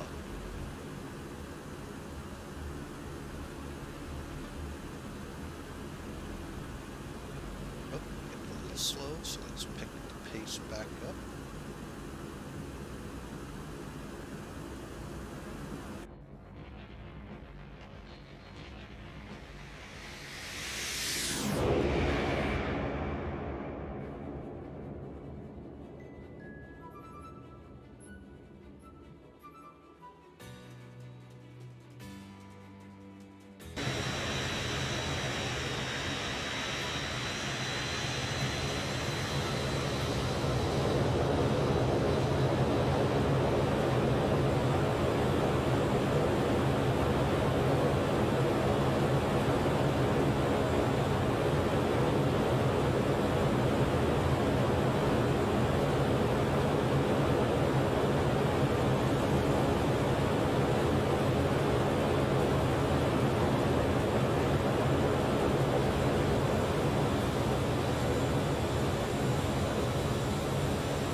a couple folks coming in, 3 folks there on VVTS, plus 1 more coming in, maybe more. Yeah, I think there's 1 more coming out of Taiwan, but we'll see. They're not going to be on POSCON, so that's not a problem.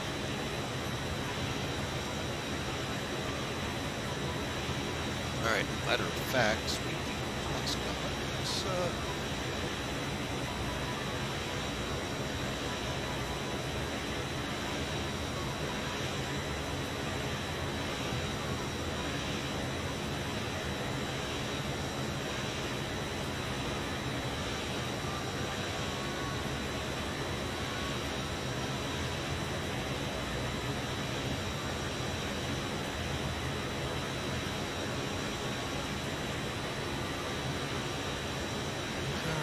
so yeah, we've got a little bit of the weather's kind of channeled there. It's kind of interesting. You didn't notice that on the sim toolkit. Here, let me show you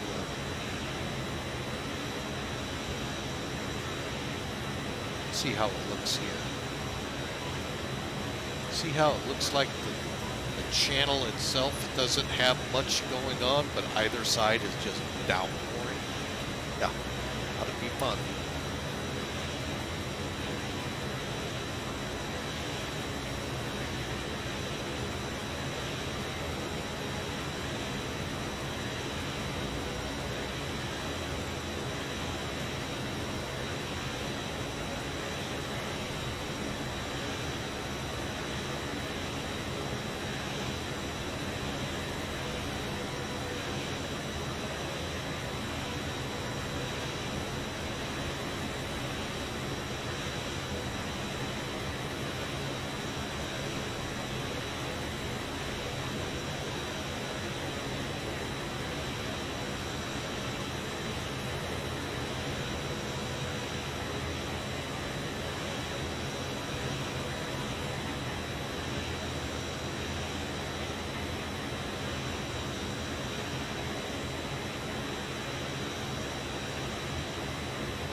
All right, we are about to enter the transition now.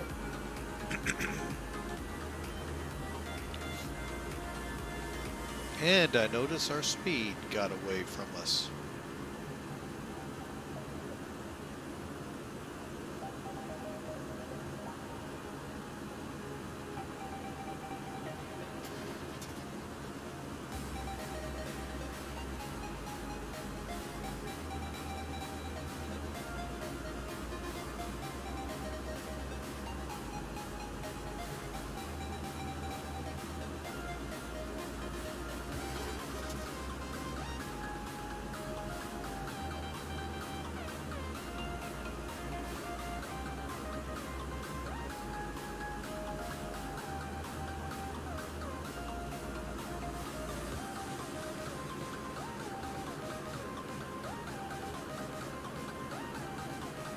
All right, fuel's looking good.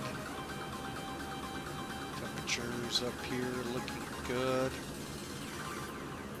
All right. Hey, go ahead and flip on.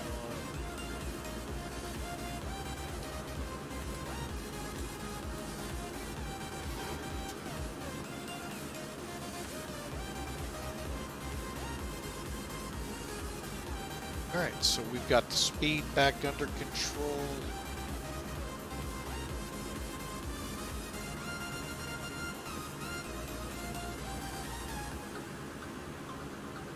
Okay, after Idosi, we have to cross My Way.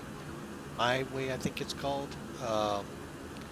And then look for about 30 to 40 miles off of Gamba to start our descent. Again, I hope y'all are having a great Wednesday, hump day. Day before, well, as we get ready to slide into the weekend. Yet again. Hope y'all survived Halloween. And looking forward now to Thanksgiving and my favorite day of the year, Christmas. So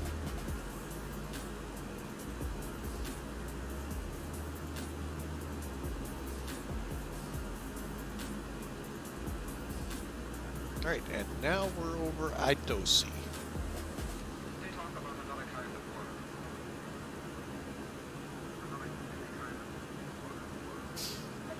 All right, try and keep up with it now because we're going to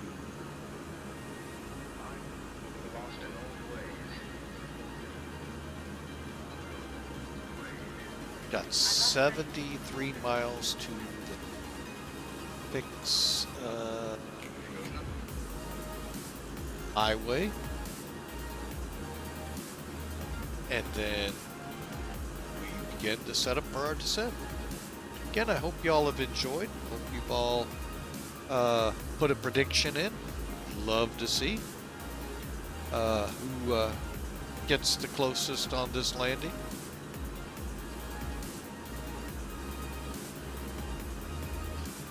Which I haven't seen. Well, let's see. The latest METAR was still 1,000 and 2,000. Okay, 1008.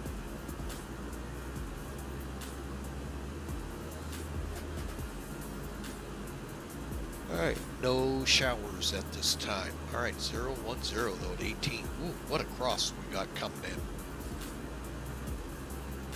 in. Alright, so that'll make it fun maintaining our 150 to 140 down the glide slope, but we'll do it at our best.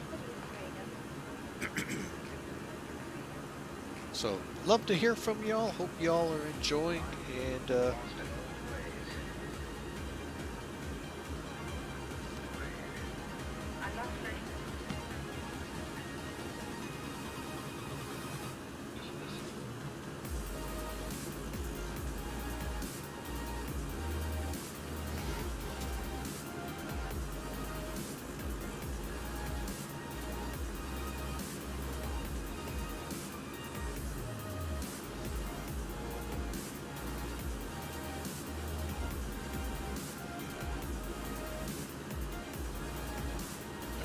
punch a little power to it, see if we keep her at 0.8. And we still got a good 50 miles to my way, and then we'll start setting up for the descent.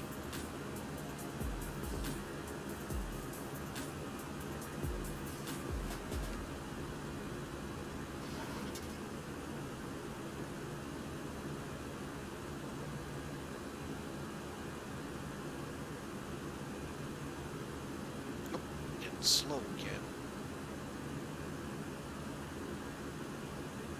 Boy, these winds. That's the only bad thing about flight sims, folks. The winds just, with every new VTAR that it reads in, it kind of skews the aircraft. And 1 minute you're overspeeding, the next you're almost stalling sometimes. Really wish they could smooth that out better, but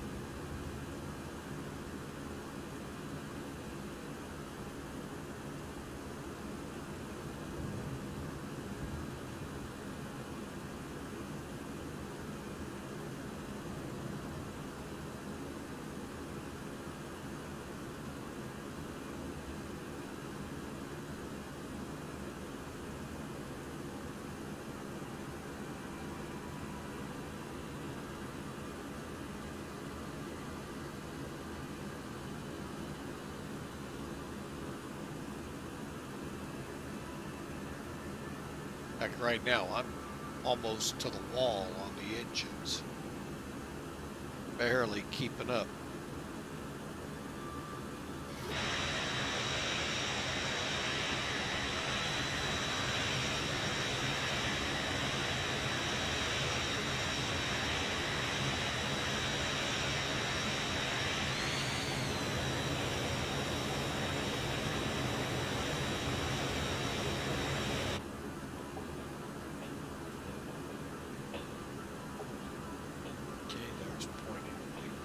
Back it off a little. Okay, 45 miles.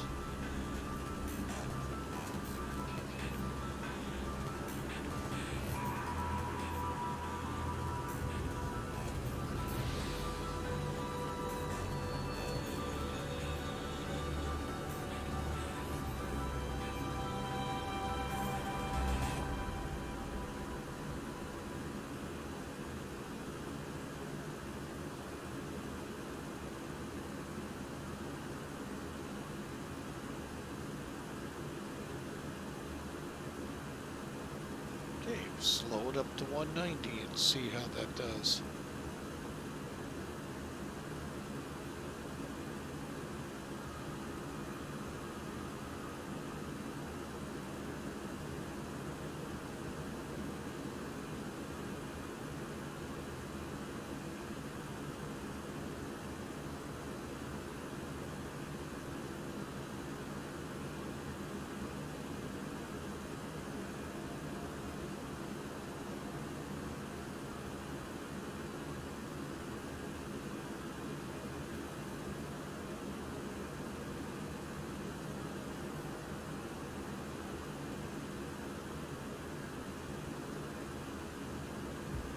All right, so 30 miles my way.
folks coming over my way right now. We'll have about 30-ish miles to go before top of descent.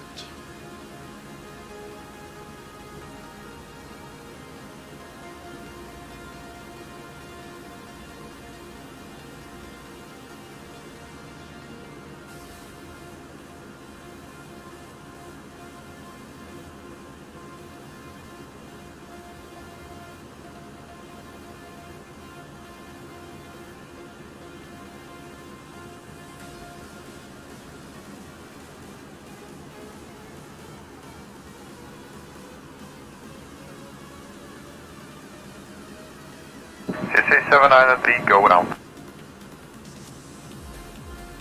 B4 attitude, welcome in.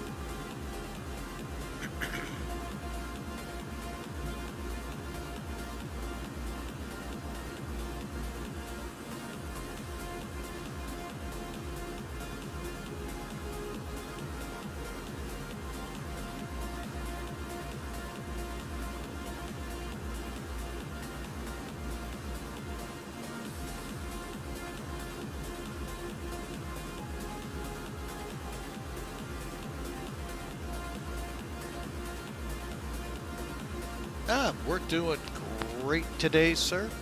Hope you've had a great day as well. Oop, airplane's trying to get a little fast again. But yeah, it's been a great day. We're into, as you've seen, the 727. And we're beginning to get into where we're going to start our descent into Hong Kong. Really curious if the scenery in XP11 will show 3 runways, or if it will be the normal 2 runways.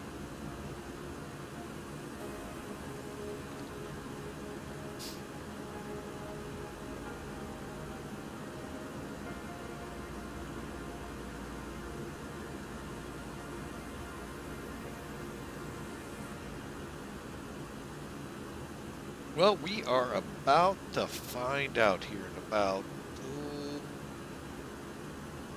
20 minutes or so. All right, speaking of which, we're now 20 miles or so out. Let's get that descent check started. Shoulder harnesses are secured. Anti-ice, as required. We do have it on right now because of the showers in the area of Hong Kong. And everything looks good.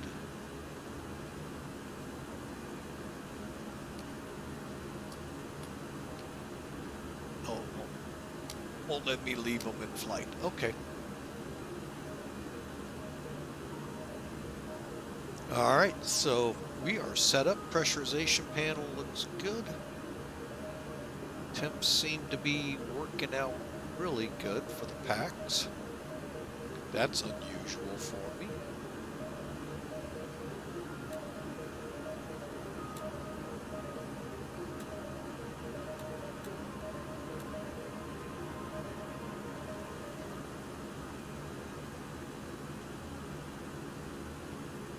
Okay, we are ready to start down here.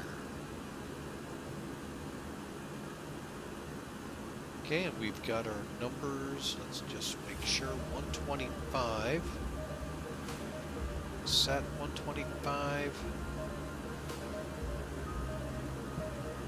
Okay, and we will target at around 135 to 140. Right, since we don't have to worry about traffic, we'll slow down.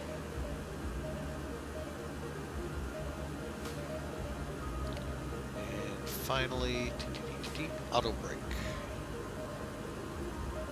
Let's go medium.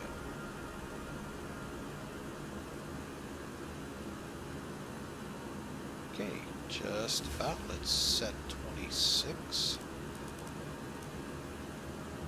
Maple at 26,000.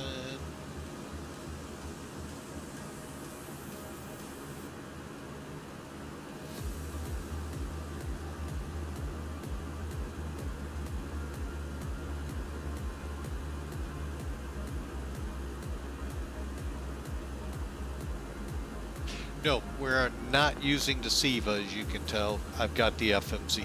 Siva and me do not get along. It was a long time ago. And yes. Yeah, I have the updated nav graph charts and all. Although the airport itself only shows 2 runways, I have the ability to select the runway that's not visible. That's kind of fun. Well, I haven't tried it in the FMC. I'm set up for the right side like a cargo plane would, so. And I am going to go ahead and initiate my descent.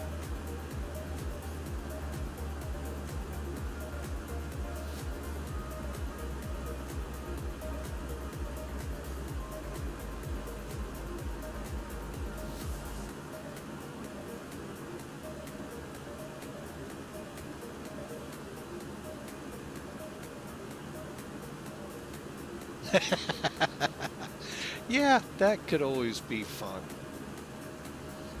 Why are you being a... This is one thing I like about the 7.4. You can set your descent feet per minute and see it. Here you're just kind of guesstimating at it.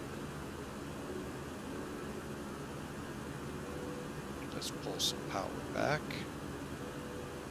Trying to set up a nice 2,000 foot a minute descent, and it is just one to... Let's go one more notch. There we go.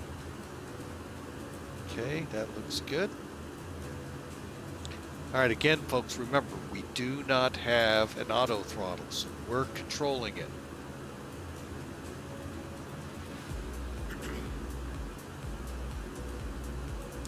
Now, the nice thing is I do have Kaitak in here.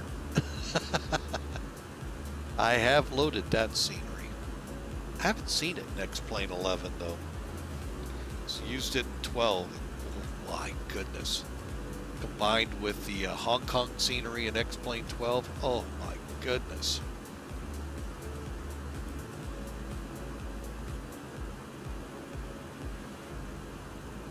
Yeah, I've got a free version, and boy, wow. Flying it in X-Plane 12 with the enhanced Hong Kong scenery, oh my goodness.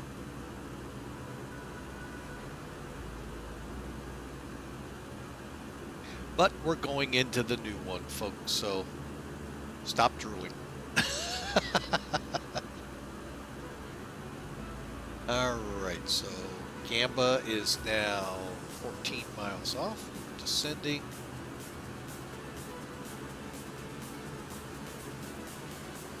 What I did, I took the X-Plane 11 scenery. That one. I wonder what I got missing. I'll have to go look in the log file and find that out. That or I don't have them lined up. I'll bet right in there. Oops. Somebody said that might be my problem, because I think I have everything it requires.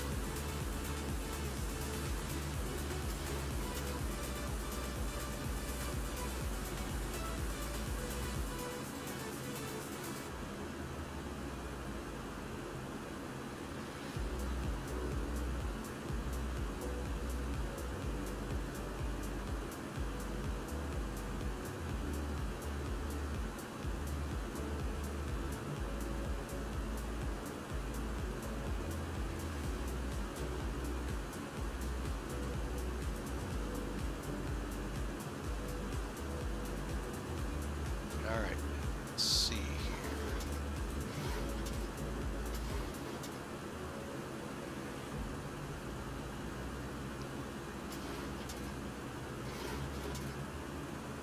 I think we're gonna make 26 and I can just keep her coming down. What was it again? At it was 2,000 in Santos.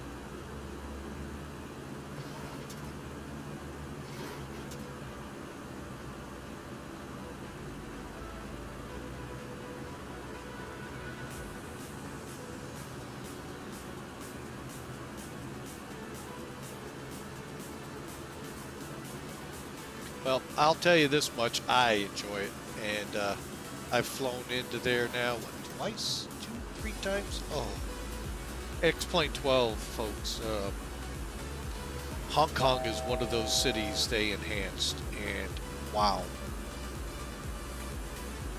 That's all I gotta say is wow. Again, I do have videos at my YouTube channel, which you can, at your leisure, go take a look at. Right, here's 26. Let's set up content. All right.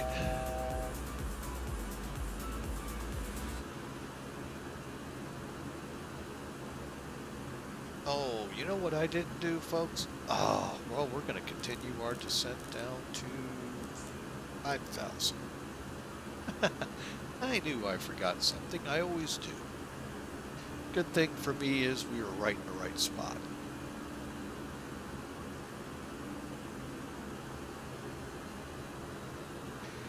And this needle, pretty well useless on your descent, folks. I just use it as a bug to give me an idea where 280 is. I try to keep it 300 to 280, and if I need spoilers, I pop them.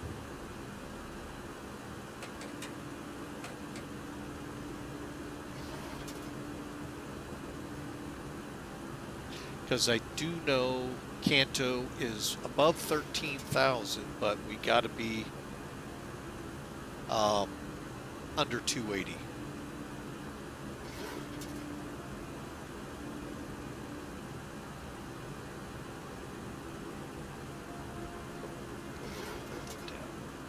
And as you descend, that number, that scale goes up, folks, and that's why you see me adjusting it all the time. Okay, speed brakes. Retract. Actually, I don't let people post links. I can turn that on. I just got to remember the command tag coming.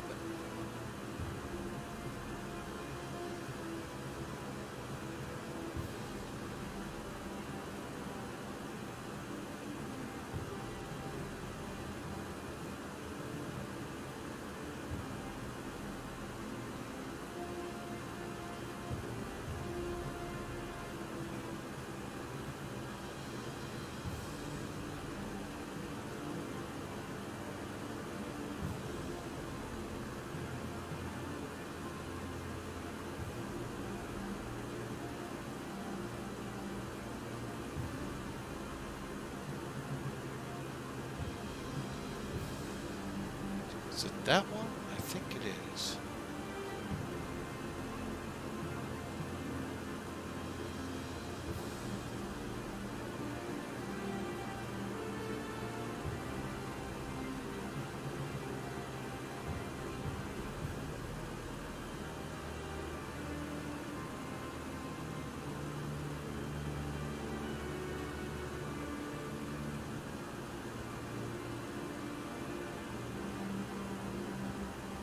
Yeah, if you want to try that link for the next minute, you should be okay, I hope. And give us a little juice. Nope, tech coming. Yeah, I can't remember it. Oh, after I get on the ground, I'll learn it.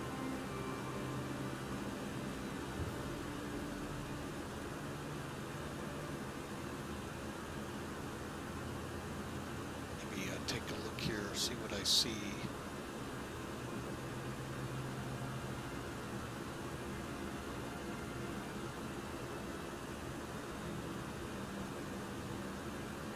$18,000 feet.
Okay, let me, coming into Kanto, at or above 13,000, I think we'll make, slowing to 280.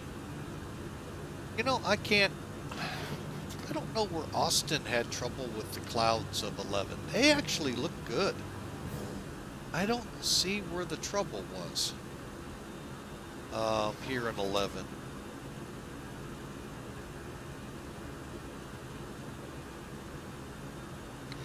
I don't know, they look... let me take a look outside the plane real quick here before we get real serious.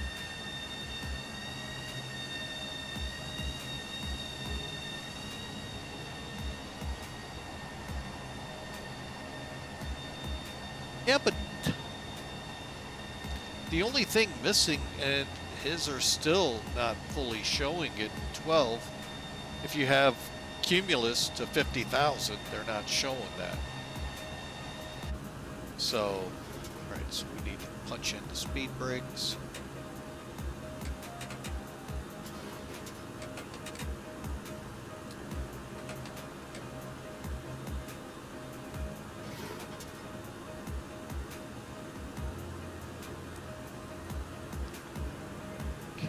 Kanto, perfect. Okay, so Murray, we just got to be above 11,000.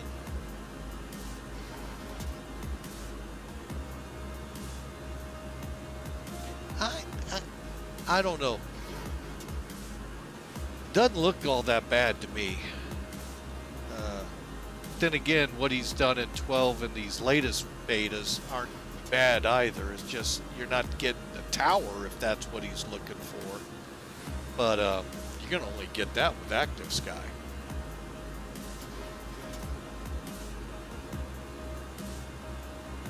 All right. So.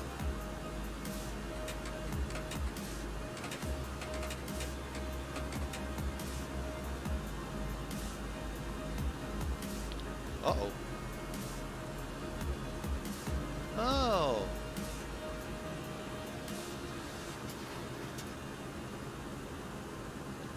I was remiss, folks. I didn't put my arrival in. Let's see what we can do here.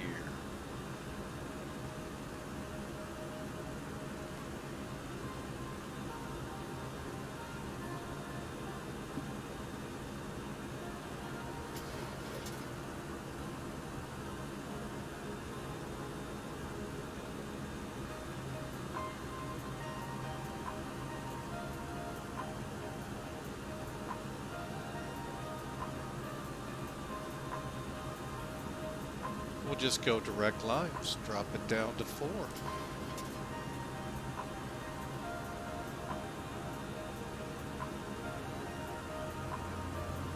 And we're going to go ahead and hit this bird really slow.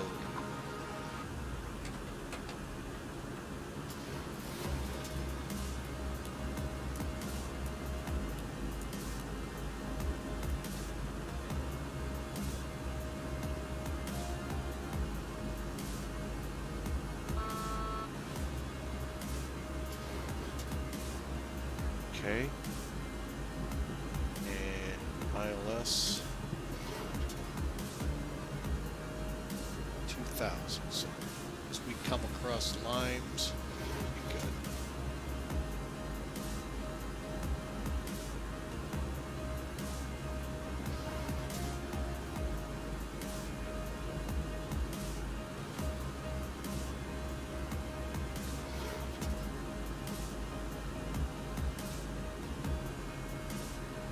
All right, time to put my head into the game here, folks.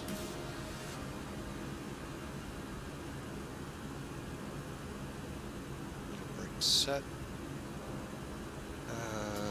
Retard.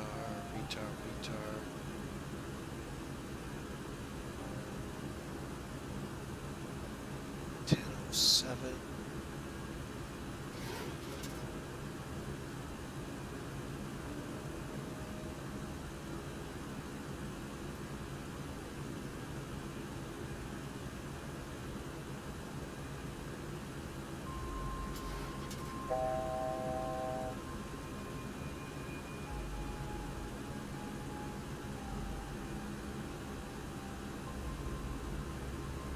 Alright, we'll level off here at Limes.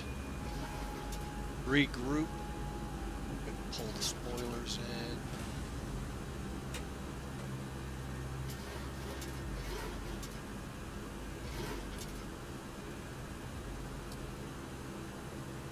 There, that way I have DME.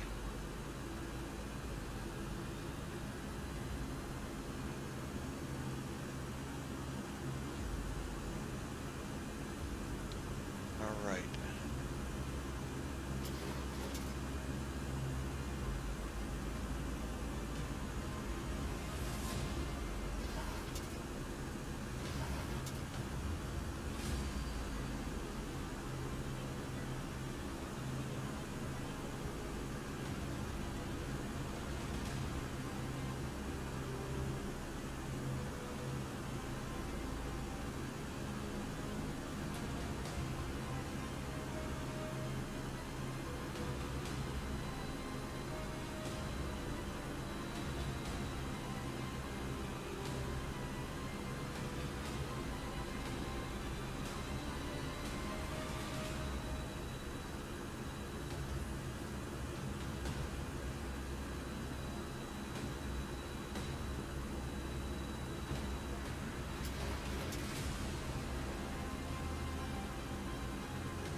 Okay, folks, after this song, we'll go into a sterile cockpit environment without that and get ready to switch all of this off and fly this as best we can.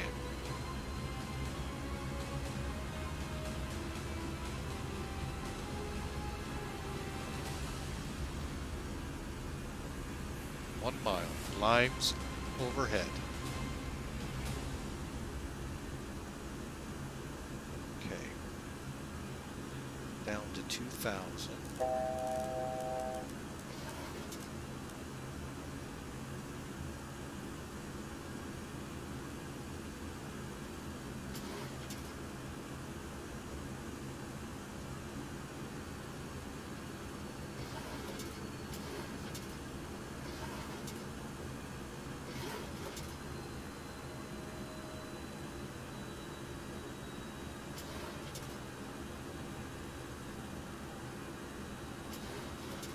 Yeah, I always forget that altitude select, so I'm glad I see it up there now.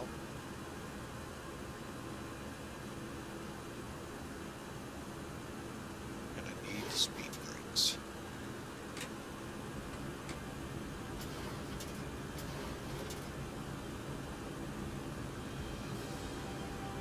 Alright, we're coming off the GPS.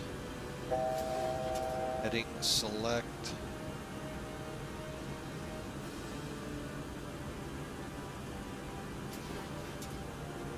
$2,500. We need 74.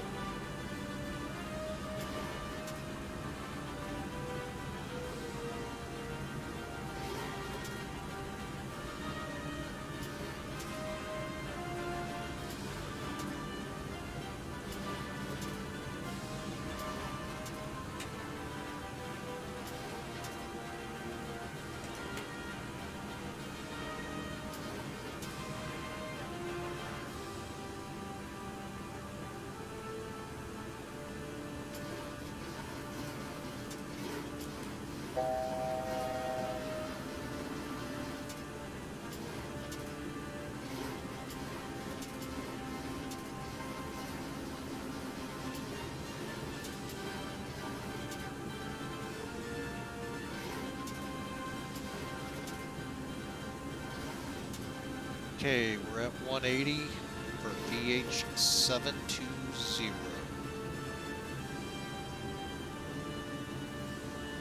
Okay, final checks complete.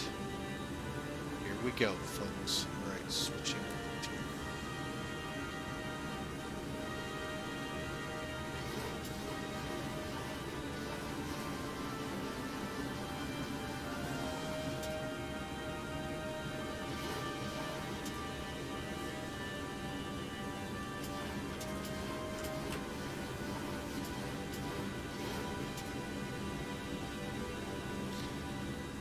All right, here we go. Arm up those spoilers.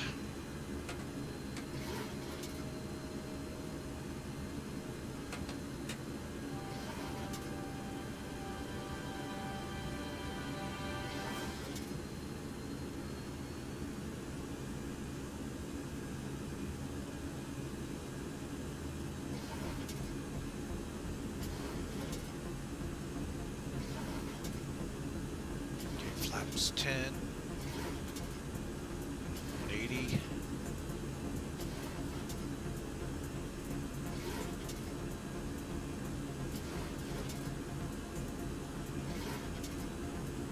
think I've got the pappies in sight.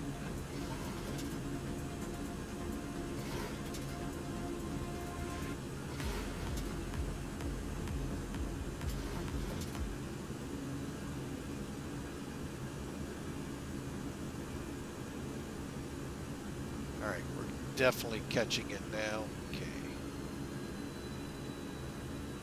Light slow. Matched.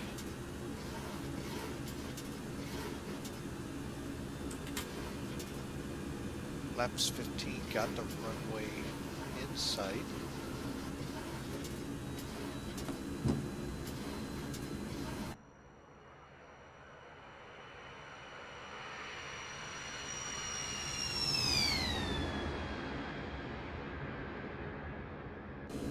Oh my. Gear down.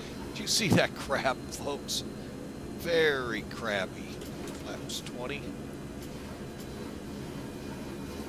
We are inside, so we're slowing to VAP.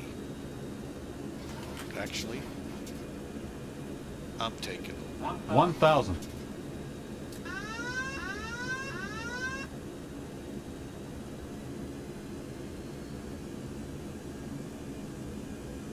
Hong Kong traffic, Air Hong Kong 18, fully established runway 7 right.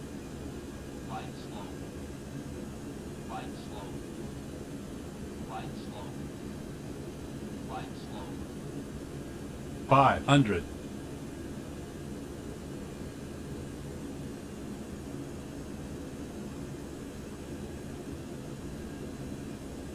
$400. And Hong Kong traffic landing 7 right, Air Hong Kong 18. 300.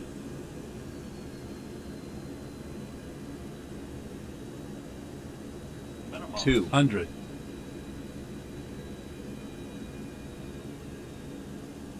100. 50. 40. 30. 20. 10.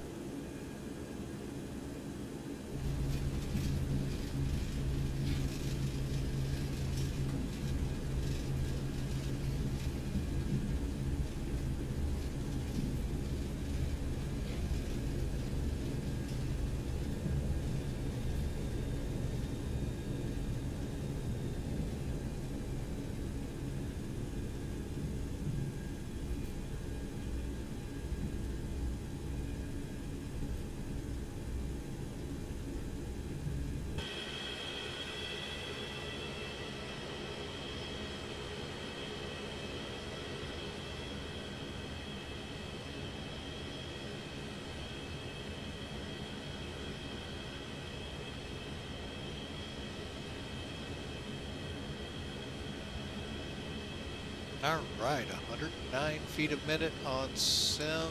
I'm sorry, on yes, Sim Toolkit. I think I saw 160 on the screen in front of me with that Lua script.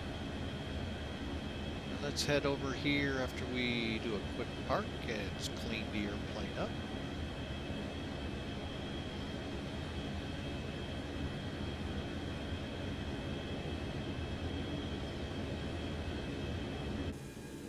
All right, let's do it.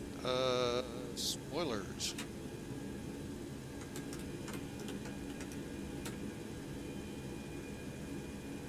Okay.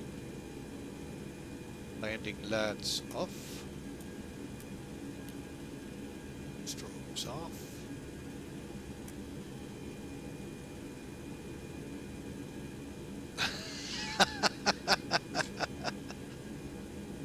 I've had that before. I'll be honest. I've actually had positive numbers.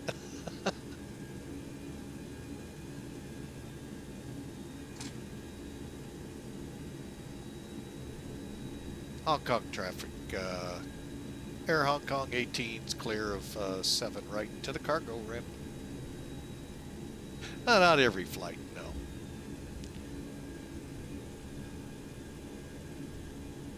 And I know I'm on the wrong channel for here. By POSCON standards.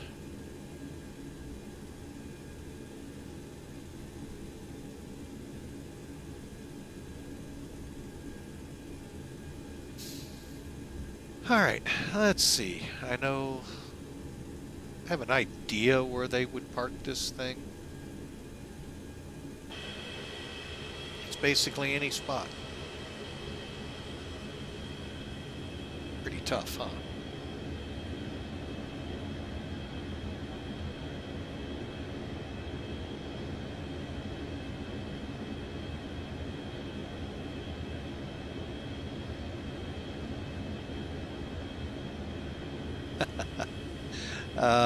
Yeah. You also got to understand, is they trying auto lands? Because I know a lot of the auto lands will get you very good numbers.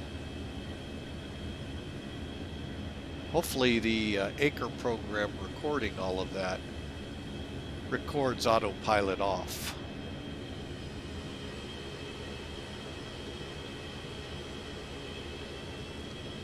All right. Let's go ahead and take this one.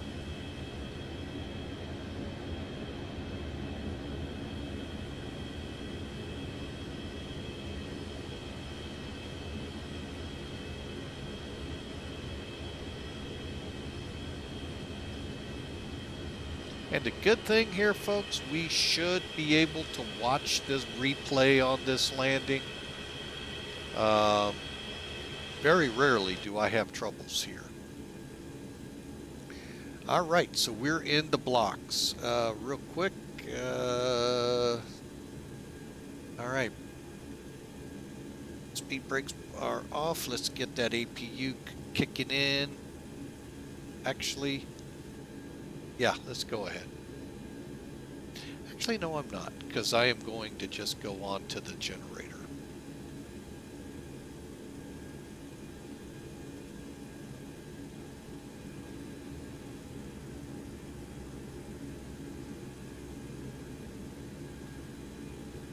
All right. All right, sir. Well, thank you much for joining us. Thanks. Always great to have conversation with you. Hope you day at work goes well for you tomorrow, especially since it's tomorrow, Friday Eve. All right. Oh, you know what I didn't do in that descent? Doggone it. Didn't open up my cooling doors.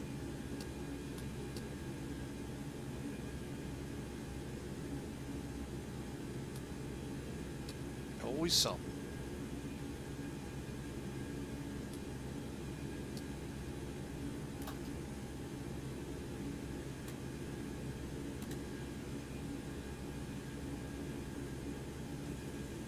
Okay, let's kill the engines.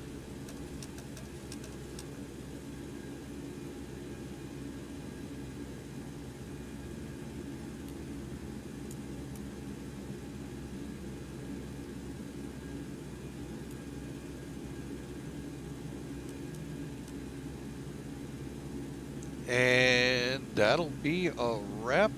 We'll leave everything else running for the most part here, folks. Not because of the rewind, but that way I don't run the risk of losing my APU back there. All right, let's see what Mac Air recorded. 142 for the landing. Stop. Okay, file. And that's on its way. Okay, and the only other thing we need to do is come off POSCON.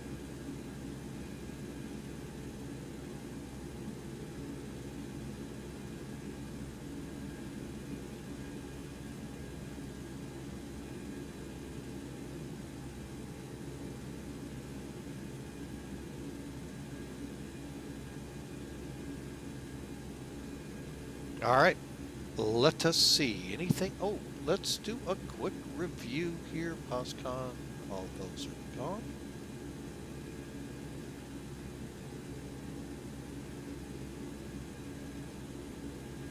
Checklists away. And Sim Toolkit. Again, folks, if you don't have this great program, shame on you. No. It really is a good program, folks. Especially since, you know what? It's free.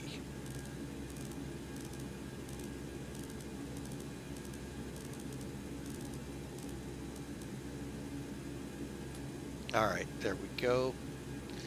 All right, so we're off. Okay.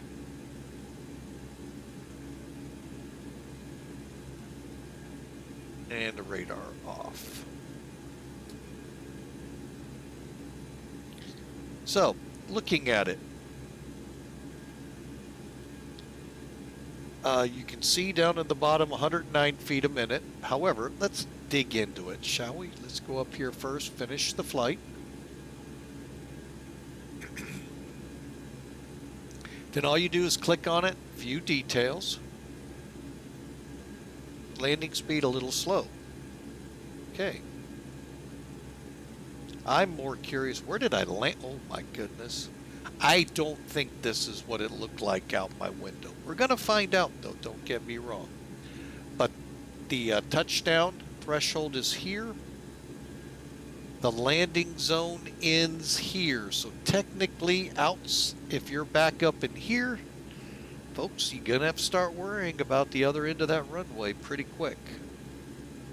But as long as you're between here and here, it's a good landing. And thought I was more to the center. I must have got blown a little as I tried to touch down. All right, bear with me. Lawnmower's right in front. There we go. But you can see, well, I can see some of my problems. 67 was my heading. Well, that's because of the crab.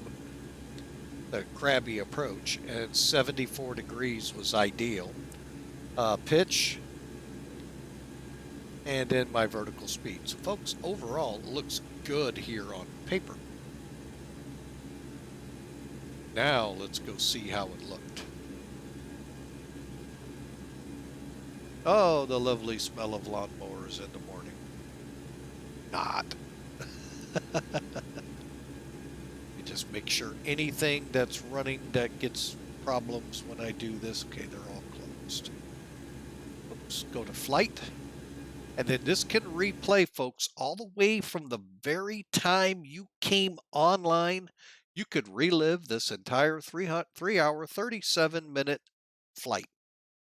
Or just go, we'll start here. Okay, we'll go a little further. There we go. That looks good. Get outside, start flying, get some good music queued up.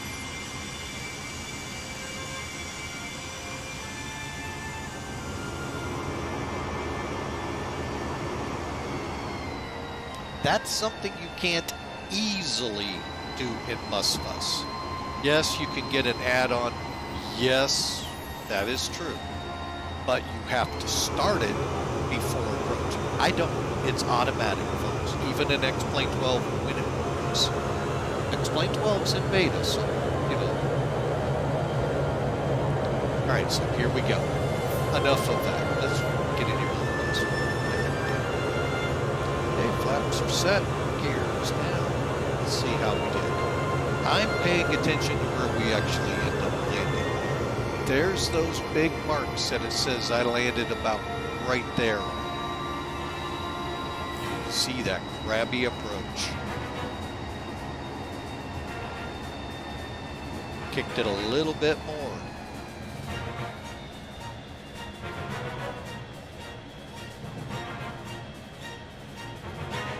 Oh, just ever so much past it on the sail. Wow. Folks, that was a really good landing, really good stable approach. Little kick at the end to get her to line up.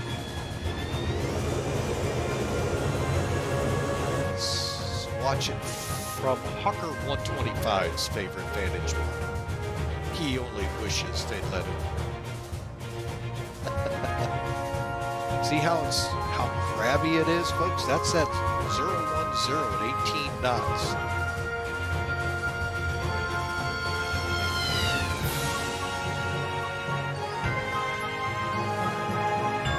You know what? I'm gonna head up here to the threshold. That's good. Again, not bad for that pretty stiff crosswind. Yeah, I know. Guys that do it for living, yeah, it's piece of cake. DQ Rick King 1. Welcome aboard.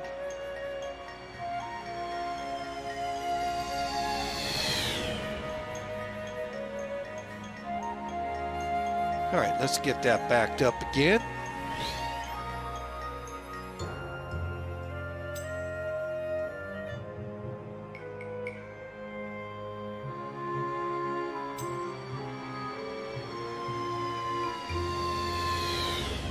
Really nice approach.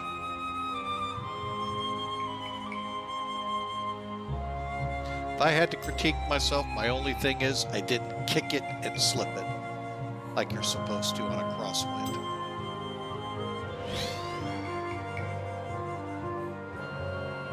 Let's see from this side.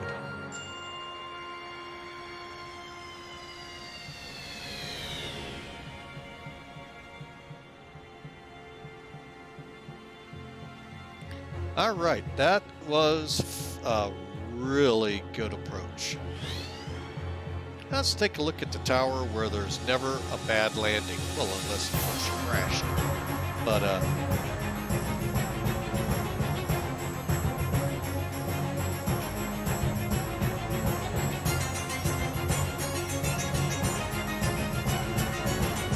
look at that beautiful landing like always. I'm gonna do it one more time.